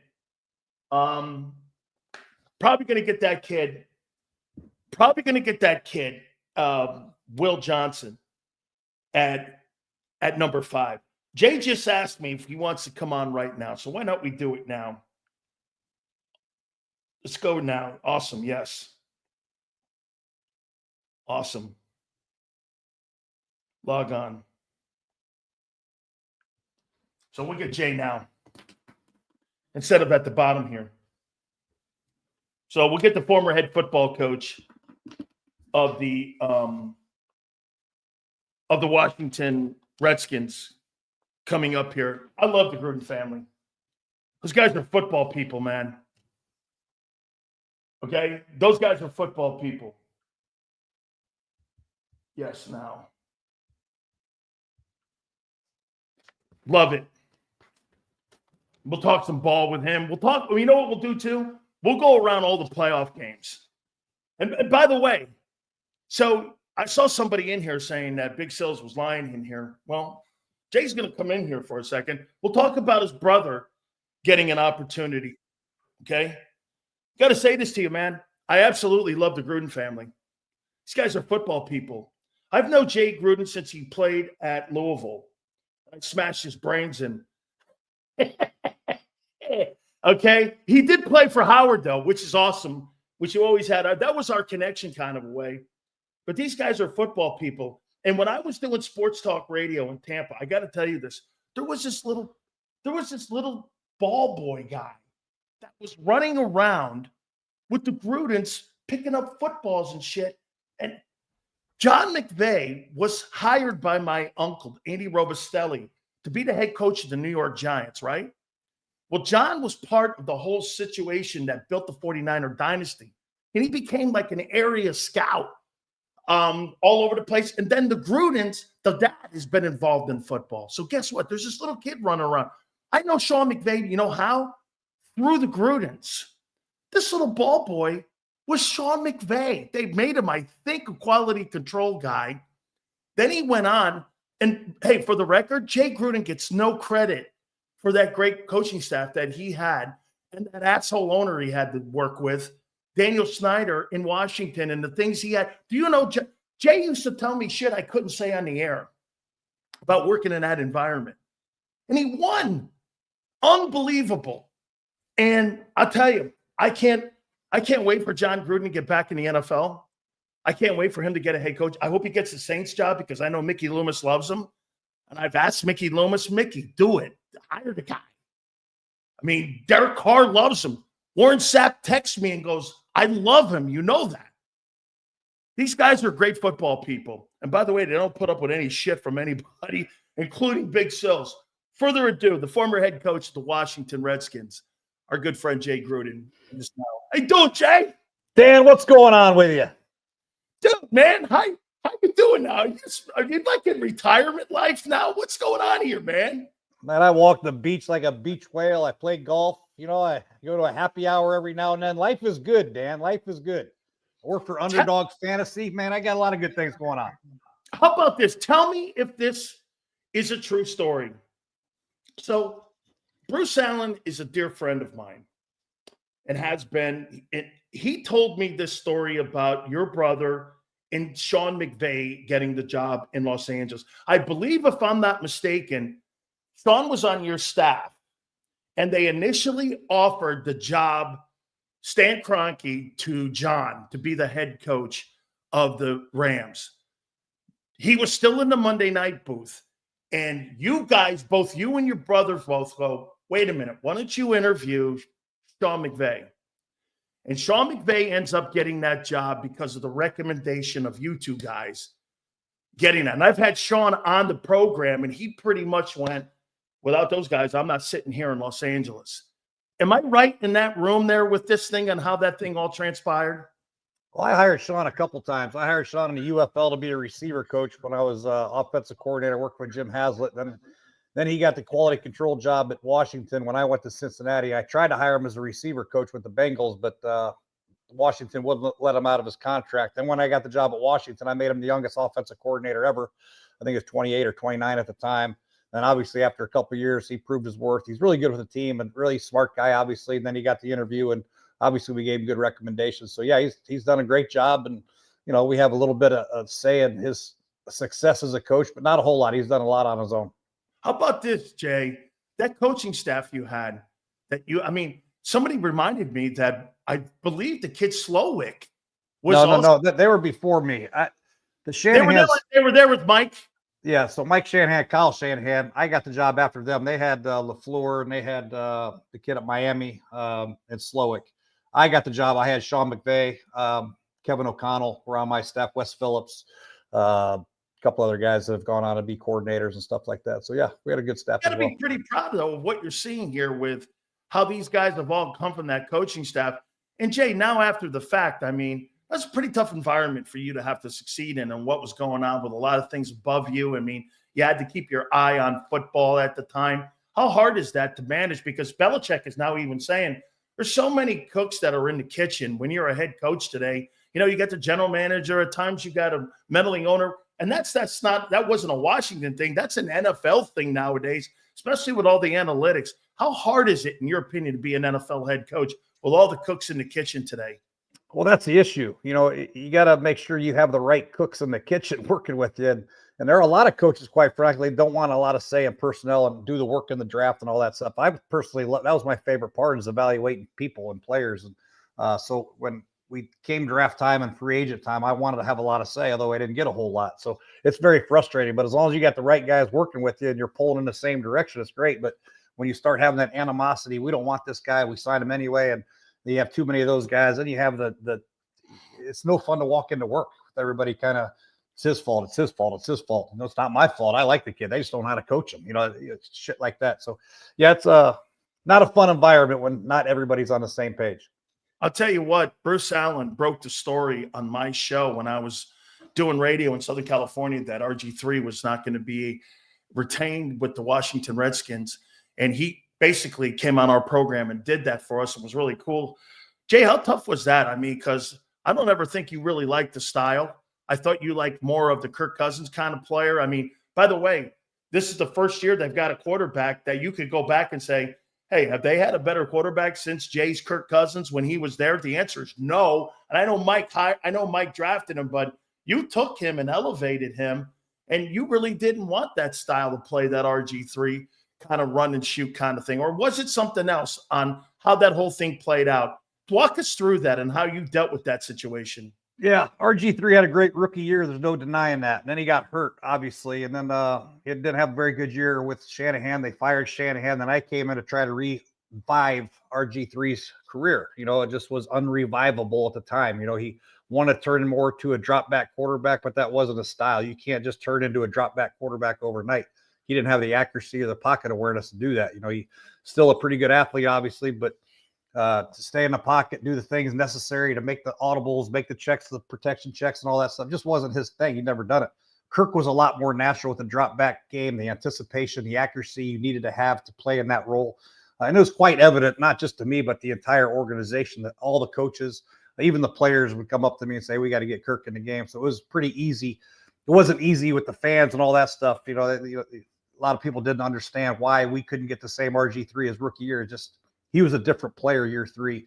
And quite frankly, Kirk was a much better player in practice. And then when he got into games, he obviously proved he was pretty damn good at that too.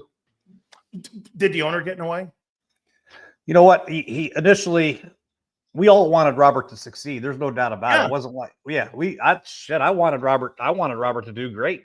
Heck, that's what was my job, depending on it. If I could get him to play like he played his rookie year. The problem is, the Shanahans did a really good job the rookie year with the zone reads and the play actions off of it. Nobody had really seen it before. Now that teams have seen it, it kind of dried up a little bit. And then we relied more on drop back passes. And that just wasn't his forte. So the owner wanted him to succeed, but I think even he could see the development of Kirk Cousins and what he did every time he came in a preseason game, what he did in practice, and he listened to the voices. So we made that change at the beginning of my second year. We announced Kirk as a full-time starter, so there wouldn't be any in and out shuffling. You're starting this week. If you have a bad game, you're out. You're going to play this guy. Kind of happened my first year. It's Robert got hurt. We put Kirk in, then we put Colton, then we put Robert back in. It was a nightmare.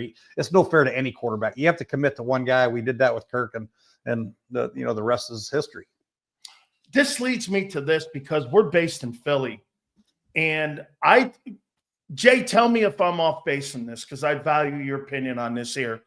I don't believe that there's a huge ceiling with dual threat quarterbacks. I know that they're morphing to that now because of free agency. You lose a lot of guys. Every roster is upside down every year.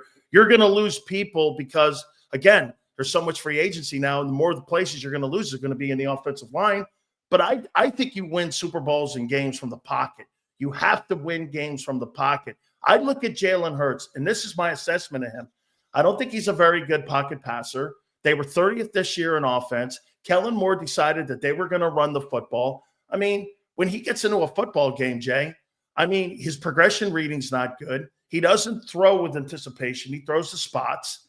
I mean, am I off on him? And people go like this, well, he wins. Well, I don't think you can give that comment to a quarterback. You can't. He can't be the reason they win if he's not the reason they win. And it's other reasons. They're playing great defense. They got a 2,000-yard back. I don't think he's the reason they win. I mean, am I off when I say that? When I say Jalen, everyone thinks I'm crazy. I just look at him and I go, I think he's a dude. I think there's some guys on the Eagles team that kind of agree with you. You got guys reading books on the sideline and things of that nature. And hey, what's the problem with the offense? And the guy says passing. So yeah, there's a lot of guys that probably agree with you. He hasn't had a good year. He protects the ball. But I do think there is a place for dual threat quarterbacks. You look at Josh Allen, you look at Lamar Jackson, the things they do off schedule, Jaden Daniels. You have to have somebody that can move a little bit to avoid pressure and create something on the move, a play that's not there. Team plays zone and you have a man beater. What can you do? You have to buy time and get outside the pocket and wait for a second or third window throw. The great ones can do that. The Mahomes, Allen, Lamar, those guys, Jaden Daniels, those guys are awesome at that. That's what makes their team good. So the true pocket passers, they're hard. Everything has to be right. Jared Goff is very good. He's one of the few that's still in. Matthew Stafford. Those two are still alive. They can still do it because they're veterans. They understand protections. They understand anticipation, where routes are, how to attack coverage, where to go with the football. If it's quarters, if it's cover two, if it's cover three, if it's man-to-man. It takes a lot to be a true pocket passer. That's why young, true pocket passers, it takes a little bit more time than athletic quarterbacks because they can play, they can use their legs and do some ad-lib stuff and be effective. How do you see Hurts? I mean, Jay, is that the style that you would want to coach? Is that the kind of quarterback that, I mean, look, and here's the thing too, that people don't get, and this is the thing that you had to butt heads with. If you're paying $35 million for AJ Brown and $25 million for another guy, and you're paying $50 million for a quarterback, and you're 15-3, but yet you're 30th in offense, that's not how you design this thing to happen. I mean, I know if you pay him, you got to play him. That's the big thing in the NFL. You pay him, you got to play him. I understand that. But, I mean, it hurts the style of quarterback that you would want to go into a game with, especially into a playoff game when you know you have to win from the pocket. You know, I'm not a huge Jalen Hurts fan, quite frankly. I'm kind of with you a little bit, probably not to your level, but I kind of agree with you. I think their offense is totally underachieved, other than Saquon Barkley, who's the best running back in the game. Obviously, he's unbelievable, but without Saquon, their ability to throw the ball has been an underachievement, to say the least. They have two really good weapons on the outside. They have a very good tight end in Dallas Goedert. They can get you a lot of different ways in the passing. They just don't do it. I don't know if they don't push the envelope because Jalen doesn't like it, or if he's not as prepared, if he's just going through one read and then throwing it in the stands or scrambling or what have you. It just doesn't look like they're in sync when it's time to pass the ball. I agree with you there. But when they have the dual threat of him running the ball and Saquon running the ball with that offensive line, they can beat anybody without a doubt. What do the Rams? Let's go by. Let's do this. The Rams, obviously, Eagles this weekend. What would the Rams? What type of game plan would you have? Vic Fangio plays two-eye safety, Jay. It's a two-eye safety. The guys are off the ball. They're this, they're whatever. And they have that giant zone under and in the middle there. You got Puka Nacua, and you also have Cooper Kupp that are in there. And you got, like you said, one of the best progression passers. If you're Sean McVay, how would you attack this Philadelphia Eagle defense? They're going to have to run the ball and shrink the game, without a doubt. They can't they don't really have a lot of speed. The weapons are good. They run good routes, but Puka doesn't run real well. Cooper's not the same Cooper Kupp as he was a couple years ago, obviously. Kyron Williams is a good back. He's got good vision. He's powerful. So it starts with Kyron Williams, number one. They got to get him between the tackles. They got to attack Jalen Carter. They got to try to get him out of a gap and try to hit some runs. And then that opens up the play action pass for Matthew Stafford, get him out on the perimeter. That's what he's very good at. If that turns into a true drop back game, I don't think the Rams can hang with the Eagles. The Eagles pass rush will get them. Their coverage guys can cover the receivers that they have. The Rams rely on perimeter screens. They rely on running the football. They rely on bootlegs, getting the quarterback outside the pocket. But that's all first, second down stuff. That's when they have a lead. They're very dangerous. They can possess the football. Matthew doesn't make a lot of mistakes. So that's how the Rams can beat you. Possess the football, long drives, get the ball in the end zone. And then on the flip side, obviously, they got to do a better job of stopping Saquon. Saquon had 250 against them last time they played, and that's going to be a tough challenge for them. Would you agree? So you think running stretch plays at Jalen Carter, in your opinion, trying to get him in a different gap so that he overplays the gap and run those cutbacks on them, that's how you think the Rams can get a running game going? Yeah, sometimes they can run. They love the duo play, the double teams up to the linebacker, all that. They love that too. And let the Kyron Williams read the Mike linebacker. If he comes in, he bounces it out. If he goes out, he stays inside. The only issue with Jalen Carter, he's a great player. Sometimes he jumps around blocks. That's the only issue. He does do that. And if that happens, then they can find some creases. But sometimes he jumps around blocks and hits a running back for a loss of 5. So, pick your poison. So, yeah. They're a great defense, but I do know that Sean McVay will try to challenge them as far as stopping the run, because that's what the Rams have to rely on. In their winning streak towards the end of the year against the Jets, they only threw the ball 19 times. They just pounded it down their throat, and they did a good job against Minnesota. Kyron had about 80 yards rushing, so that'll be the big key in the game. Let's go into some of these games here.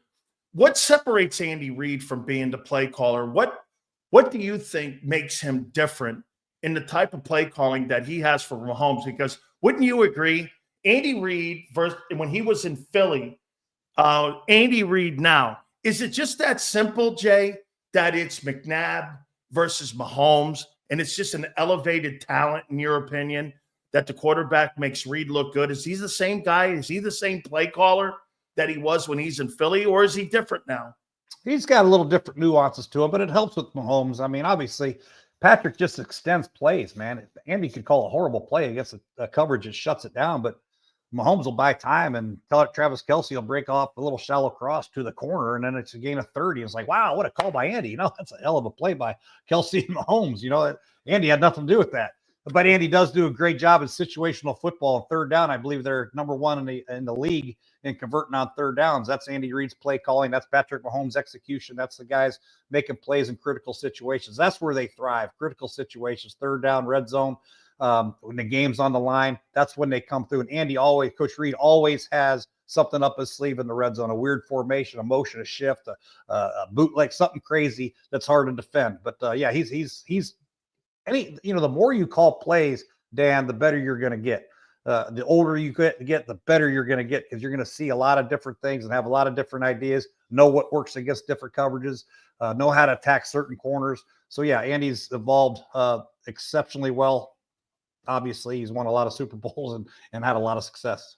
How about this, Jay? Jimmy Johnson on the program about a month ago said this to us. He said that there's certain coordinators that want to get stats and numbers. There's certain coordinators that win ball games. Just somebody just reminded me of something. I mean, Kellen Moore has won 15 ball games this year. Last year, they put up a lot of numbers in Philadelphia with A.J. Brown, Devontae. Even Jalen had bigger numbers last year. What's your definition of a great offensive coordinator? Is it how it looks? Or is it more about people bitching about method instead of the result? Because it's got to be results driven, right? Not how this thing looks. It's all about results. Some of my best games as a play caller, we didn't score that many points. We controlled the ball, controlled the clock, punted when we had to punt, didn't turn the ball over. Win 17-13. But heck, we protected our defense. We played the field position game, and sometimes that's necessary. Sometimes you got to score 50 points. I've had games where we scored 50, 49, 48.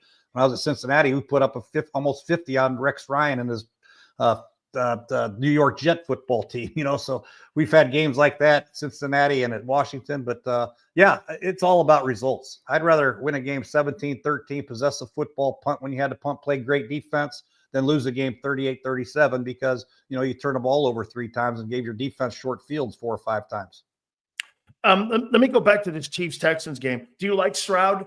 Do you think Stroud, again, what you've seen is over the last 2 years, he had a great playoff game, wobbled a little bit, Jay, during the season this year. Maybe that had a lot to do with injuries. I thought the addition of Joe Mixon, giving them play action.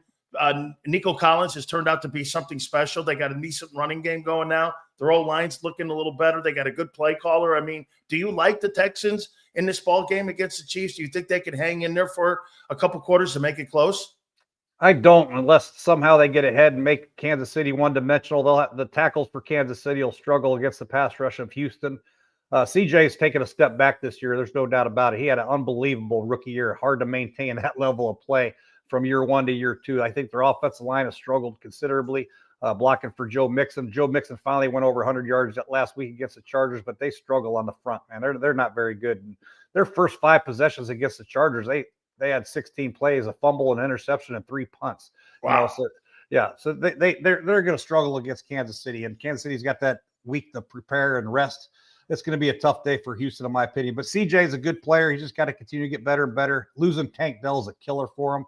He had almost 100 yards against the Chiefs last time out and a touchdown. He's not in, obviously. Nico's a great player. But other than Nico, I don't know where they turn. You know, McDuffie can cover Nico a little bit, and he'll do a good job. But I don't know where else they turn. They don't have really any receiver help. Other than that, Dalton Schultz is okay, but he'll struggle. They're kind of like they have 2 players that can hurt you, Mixon and Nico. I think Kansas City knows that, and they'll shut those 2 guys down. It'll be a tough day for Houston. Your former team, the Commanders, Redskins, play the Lions at home. Like you said, the Lions, again, had that bye week here. Boy, I'll tell you something, man. This kid, Jaden Daniels, I had Herm Edwards on the program too, and Herm said to me when he had him at Arizona State, he reminds him a lot of Randall Cunningham, that he does a lot of the things that Randall could do. You know, he's elusive. He's got a big arm. He's exceptionally talented. How impressed have you been with him and the Commanders' chances? They got Terry McLaurin. They've got a good defensive-minded guy in Dan Quinn. I think Cliff Kingsbury's done a fabulous job with him, Jaden Daniels. Tell me how you see this game playing out. Well, Jaden, I think this could arguably be the best rookie season in the history of football. What he's done, taken over a franchise, had the number 2 pick in the draft, so you know they weren't very good. It wasn't just a quarterback. They had other issues. He's elevated everybody around him. He's made everybody better. I mean, you talk about Terry McLaurin, but, you know, De'Ami Brown, I'd never even heard of De'Ami Brown. He made some huge plays last week. Zach Ertz, he's an aged veteran tight end. He makes some plays. Austin Eckler, older running back, he's made some plays. Noah Brown, early in the season, he made some plays. Ziki OZ, we call him. He makes some plays in the slot.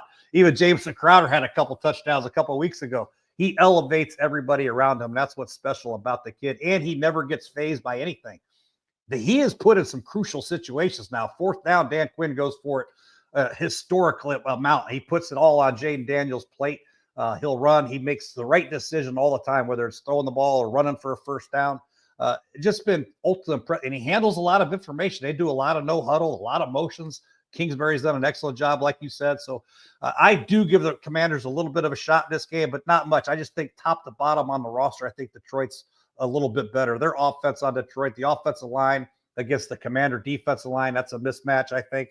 Obviously, the 2-headed monster, Montgomery might play again. If Gibbs and Montgomery is a nightmare, Laporte is an unbelievable tight end. And, of course, the receivers are great, and Goff is efficient as anybody. So it's going to be a tough day for the Washington defense. But I think Washington's offense can make this thing interesting because what they did against Tampa was impressive.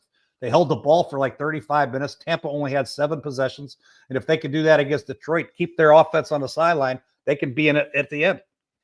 Jay, when you have a young quarterback like Jaden Daniels, how much and how protective of you by not over inundating him with so much intel? Because, again, processing the information, Bill Walsh told me that he can always tell when a great quarterback is from his feet and how he processes the information when he gets back.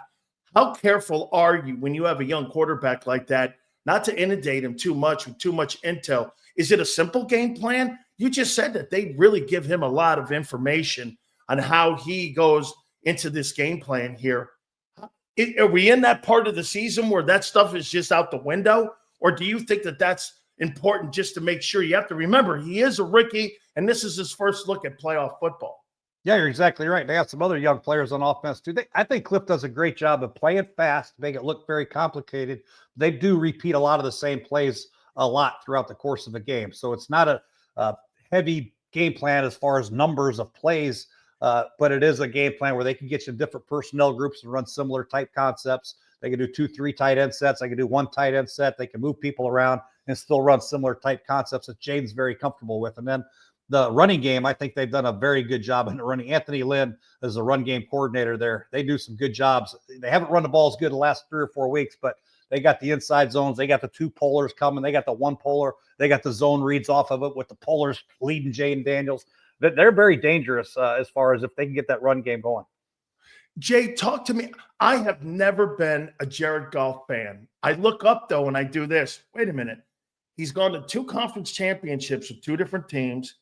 He's won a conference championship. He's been to a Super Bowl. He just won home field advantage. He throws for 4,500 yards every year and 30 touchdowns. And, Jay, I'm going like this. Well, wait a minute. What the hell else do I want from my starting quarterback? I mean, this guy was thrown to Detroit, right? He was supposed to be a stopgap guy. He gets a $53 million annual deal. And all of a sudden now he's considered one of the better and more accomplished guys in the NFC. What makes – is he maybe the most underrated guy in the playoffs when you're talking about a guy and the things that he's accomplished? Because, I mean, Jay, this guy, you look up, he's a winner, man. I mean, and look at the job he's done. Matthew Stafford couldn't do that. And he had Megatron in Detroit. Look at what this guy has done in Detroit since he's been there. Is he underrated? According to you, he must be. Not to me. I think he's as good as any quarterback in the National Football League, the way he throws the ball with anticipation, accuracy, and confidence. He makes some throws. I've made a couple cut-ups on him that I can't even imagine any quarterback making, over the top of hook players, right in front of a safety, and there's a monitor just coming out of his break, boom, right in the face. I mean, his timing and accuracy is unbelievable this year. Now, he will take some risks and throw it into coverage a couple of times. He had one game where he threw 5 picks. One was a Hail Mary, but that's the only issue with him. Sometimes I think he feels like he's so accurate and sees a field, he takes more chances than maybe he should. But I mean, how can you not be impressed with his performance, man? He's unbelievable. He spreads it around to different people. Jamison Williams, Amon St. Brown, the running game, Laporta. So yeah, he's got a lot of weapons. He's got a great play caller, but he plays with a lot of confidence and he executes in a top-notch way. Last one here, Ravens and Bills. If you had to coach one of these guys, would you want to coach Lamar Jackson or Josh Allen? Give me one of them, either one of them. I wouldn't be sitting here right now talking to you, Dan. I'd be coaching on the field, buddy. These guys are both amazing athletes and players and clutch competitors. I mean, they make offenses go that shouldn't go sometimes. You know, you watch Josh Allen and what he did last week on 4th and 1, for instance, there's nothing there. They run 2 snag routes and 2 stomp routes down the sideline. They're gloved. The Kincaid's in the middle of the field, gloved, nothing. He just buys time, waits, and finds Johnson in the back of the end zone for a 40-yard touchdown. I mean, you can't make that stuff up, Dan. I mean, this guy's unbelievable. Then he can take the ball down and run you over, and Lamar's the same way.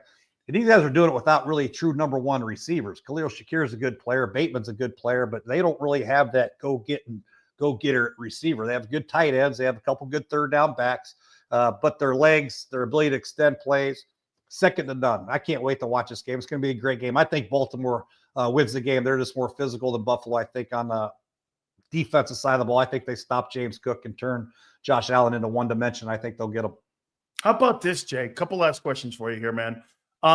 Joe Brady, what he's done with Josh Allen and what happened after, the whole situation and how they changed the coordinator last year and what they've done with Todd Monken.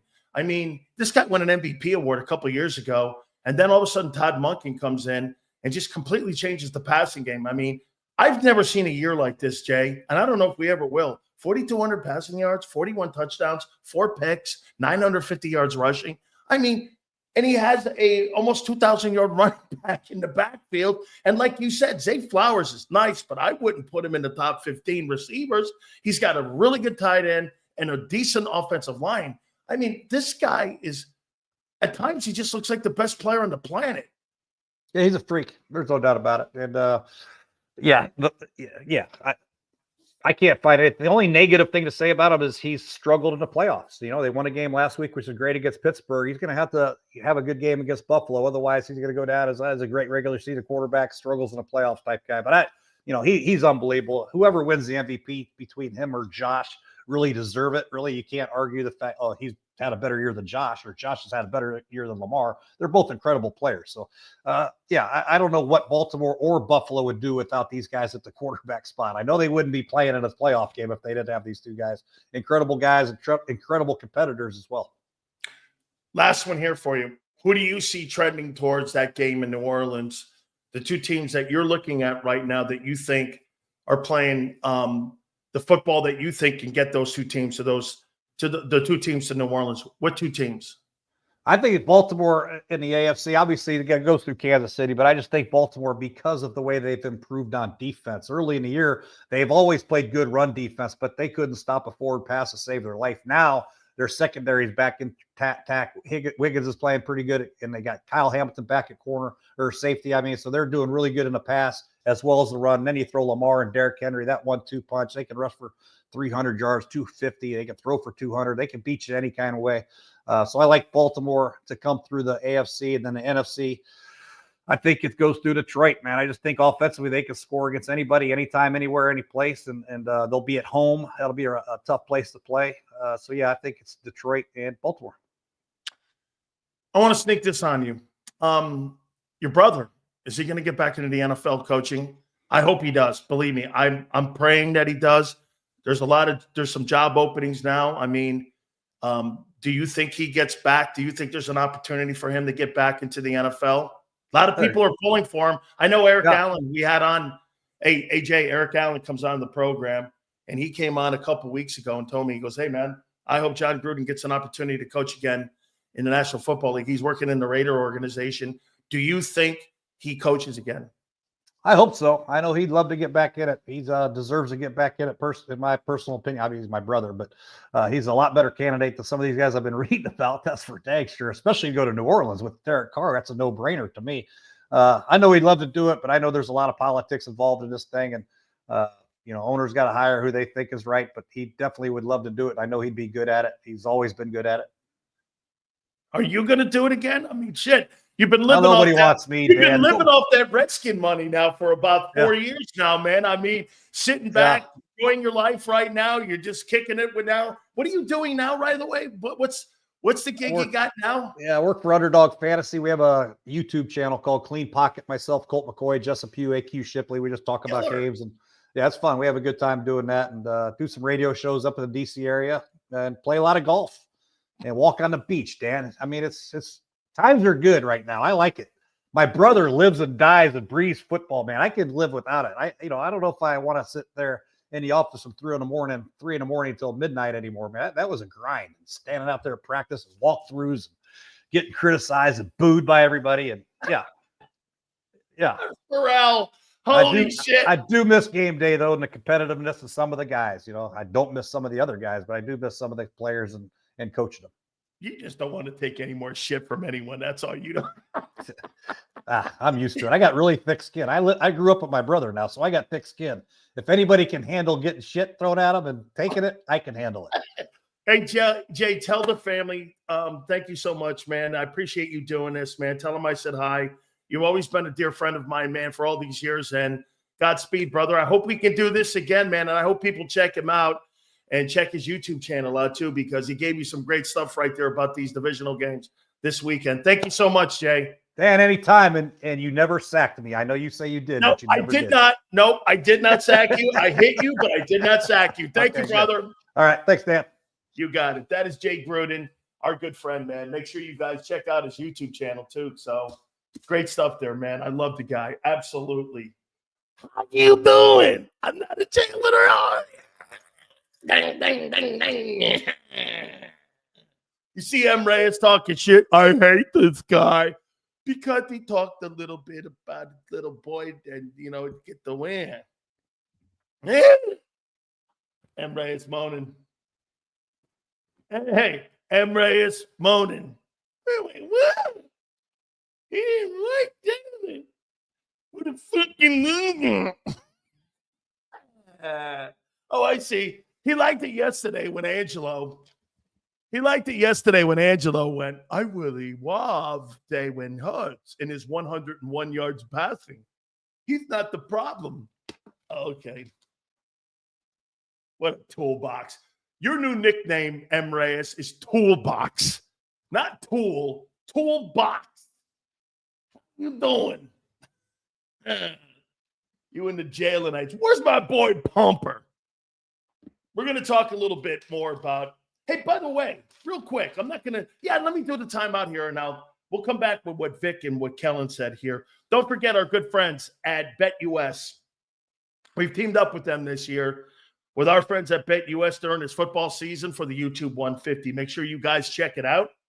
The YouTube 150 is a sign-up bonus up to $2K. Second and third, 125%. If you're into crypto, that's 200%. Go to betus.com.pa. That's betus.com.pa. Fastest payouts in the business. Live wagering on all major games. 24 personalized service, 365 days of the year. Go to betus.com.pa. That's betus.com.pa. And do me a favor, tell them Big Sil sent you. If you missed any of today's show on the JAKIB Media channel, listen to the podcast on your way home. Available on YouTube, Apple, and Spotify. Ignite your nights with free live entertainment daily, only at Live Casino and Hotel Philadelphia's Center Bar. 7 days a week, enjoy some of the region's top party bands, performers, and DJs as they take the stage in the heart of the casino action. Great cocktails, live music, and lively moments. It's all happening at Center Bar at Live Casino and Hotel Philadelphia. Visit livecasinophilly.com for more details and the complete list of upcoming events. Must be 21 or older. Gambling problem? Call 1-800-GAMBLER. The following is a real testimonial from the father of a young injured victim. I didn't think she was going to make it. Major Perry's daughter was the victim of a horrific accident caused by someone else's negligence. If you don't find the right counselor, law firm that you're looking for, you will get lost in the wilderness. Badly injured? Call the Fritz and Bianculli Law Firm at 215-458-2222 and find out why they say, "We got this." In our hometown, we all look out for each other. We step up to keep our communities going strong. And at Independence Blue Cross, we're here to keep you going strong as the #1 health insurer in the region. No IBX is always looking out for you.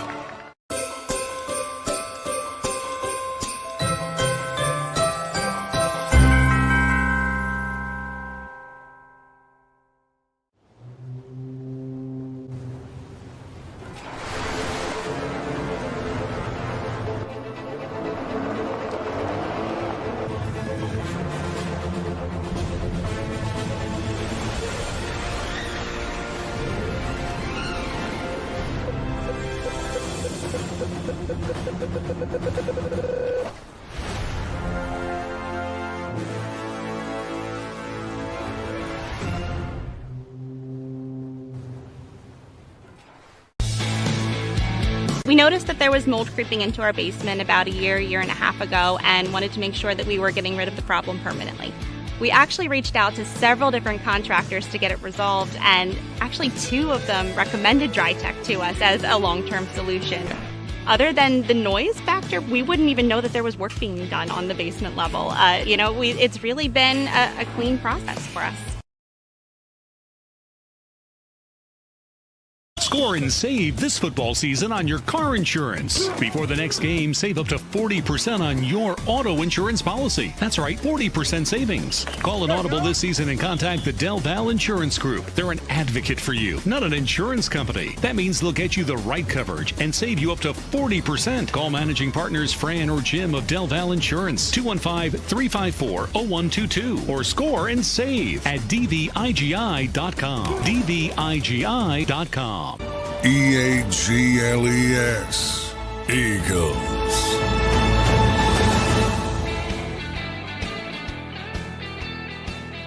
Interactable. Oh my God. Book of the Month Club. That's what A.J. Brown has started. A Book of the Month Club on the sidelines of the Eagles. The passing game doesn't matter anymore. Jalen Hurts has been such a bad. What a great tweet. I got to remind myself. Hang on for a second. A.J. Owens has started an in-game, in-season Book of the Month Club because the passing game sucks so bad. Signed, Big Sills. Hey, what do you get with that? Do you get you get if you buy 2 books, you get 1? I got to ask AJ how he does that. You buy 1 book, you get 2 free. Is that right? Okay, right? By the way, the hiring of Mike Vrabel, I think it's a great hire. I think Mike Vrabel will continue the excellence that they had with Belichick, and I think he's going to be a great hire. I think Mike's a great coach. I think he's got a great opportunity up there, and I think the Kraft family will do whatever they can. You had a Book of the Month club. Look at Chris. He says you get a Super Bowl ring. Where's that? I haven't seen that yet. Hey, by the way, count your chickens before they hatch, huh? Chris thinks he's getting a Super Bowl ring. All right, we're going to find out. By the way, a couple things here. Vic Fangio and Kellen Moore spoke today. I love the question about Nolan Smith. He said he's gotten better at every single thing. Pass coverage, run defense, pass rush. Pretty cool, man, to hear him say that. That's a big compliment that Fangio said today. I love this other comment that Vic has. They go like this, and he's right. Think about it. Somebody asked the question, did you have expectations for Nolan Smith? He goes, I never have expectations for players. I don't put ceilings on anybody. I do not want to limit anybody's expectations. There's one thing to have goals, but there's another thing. Don't put expectations. Okay? No expectations on anybody. He's right. And he's no question. He's played really well, especially the last couple weeks here.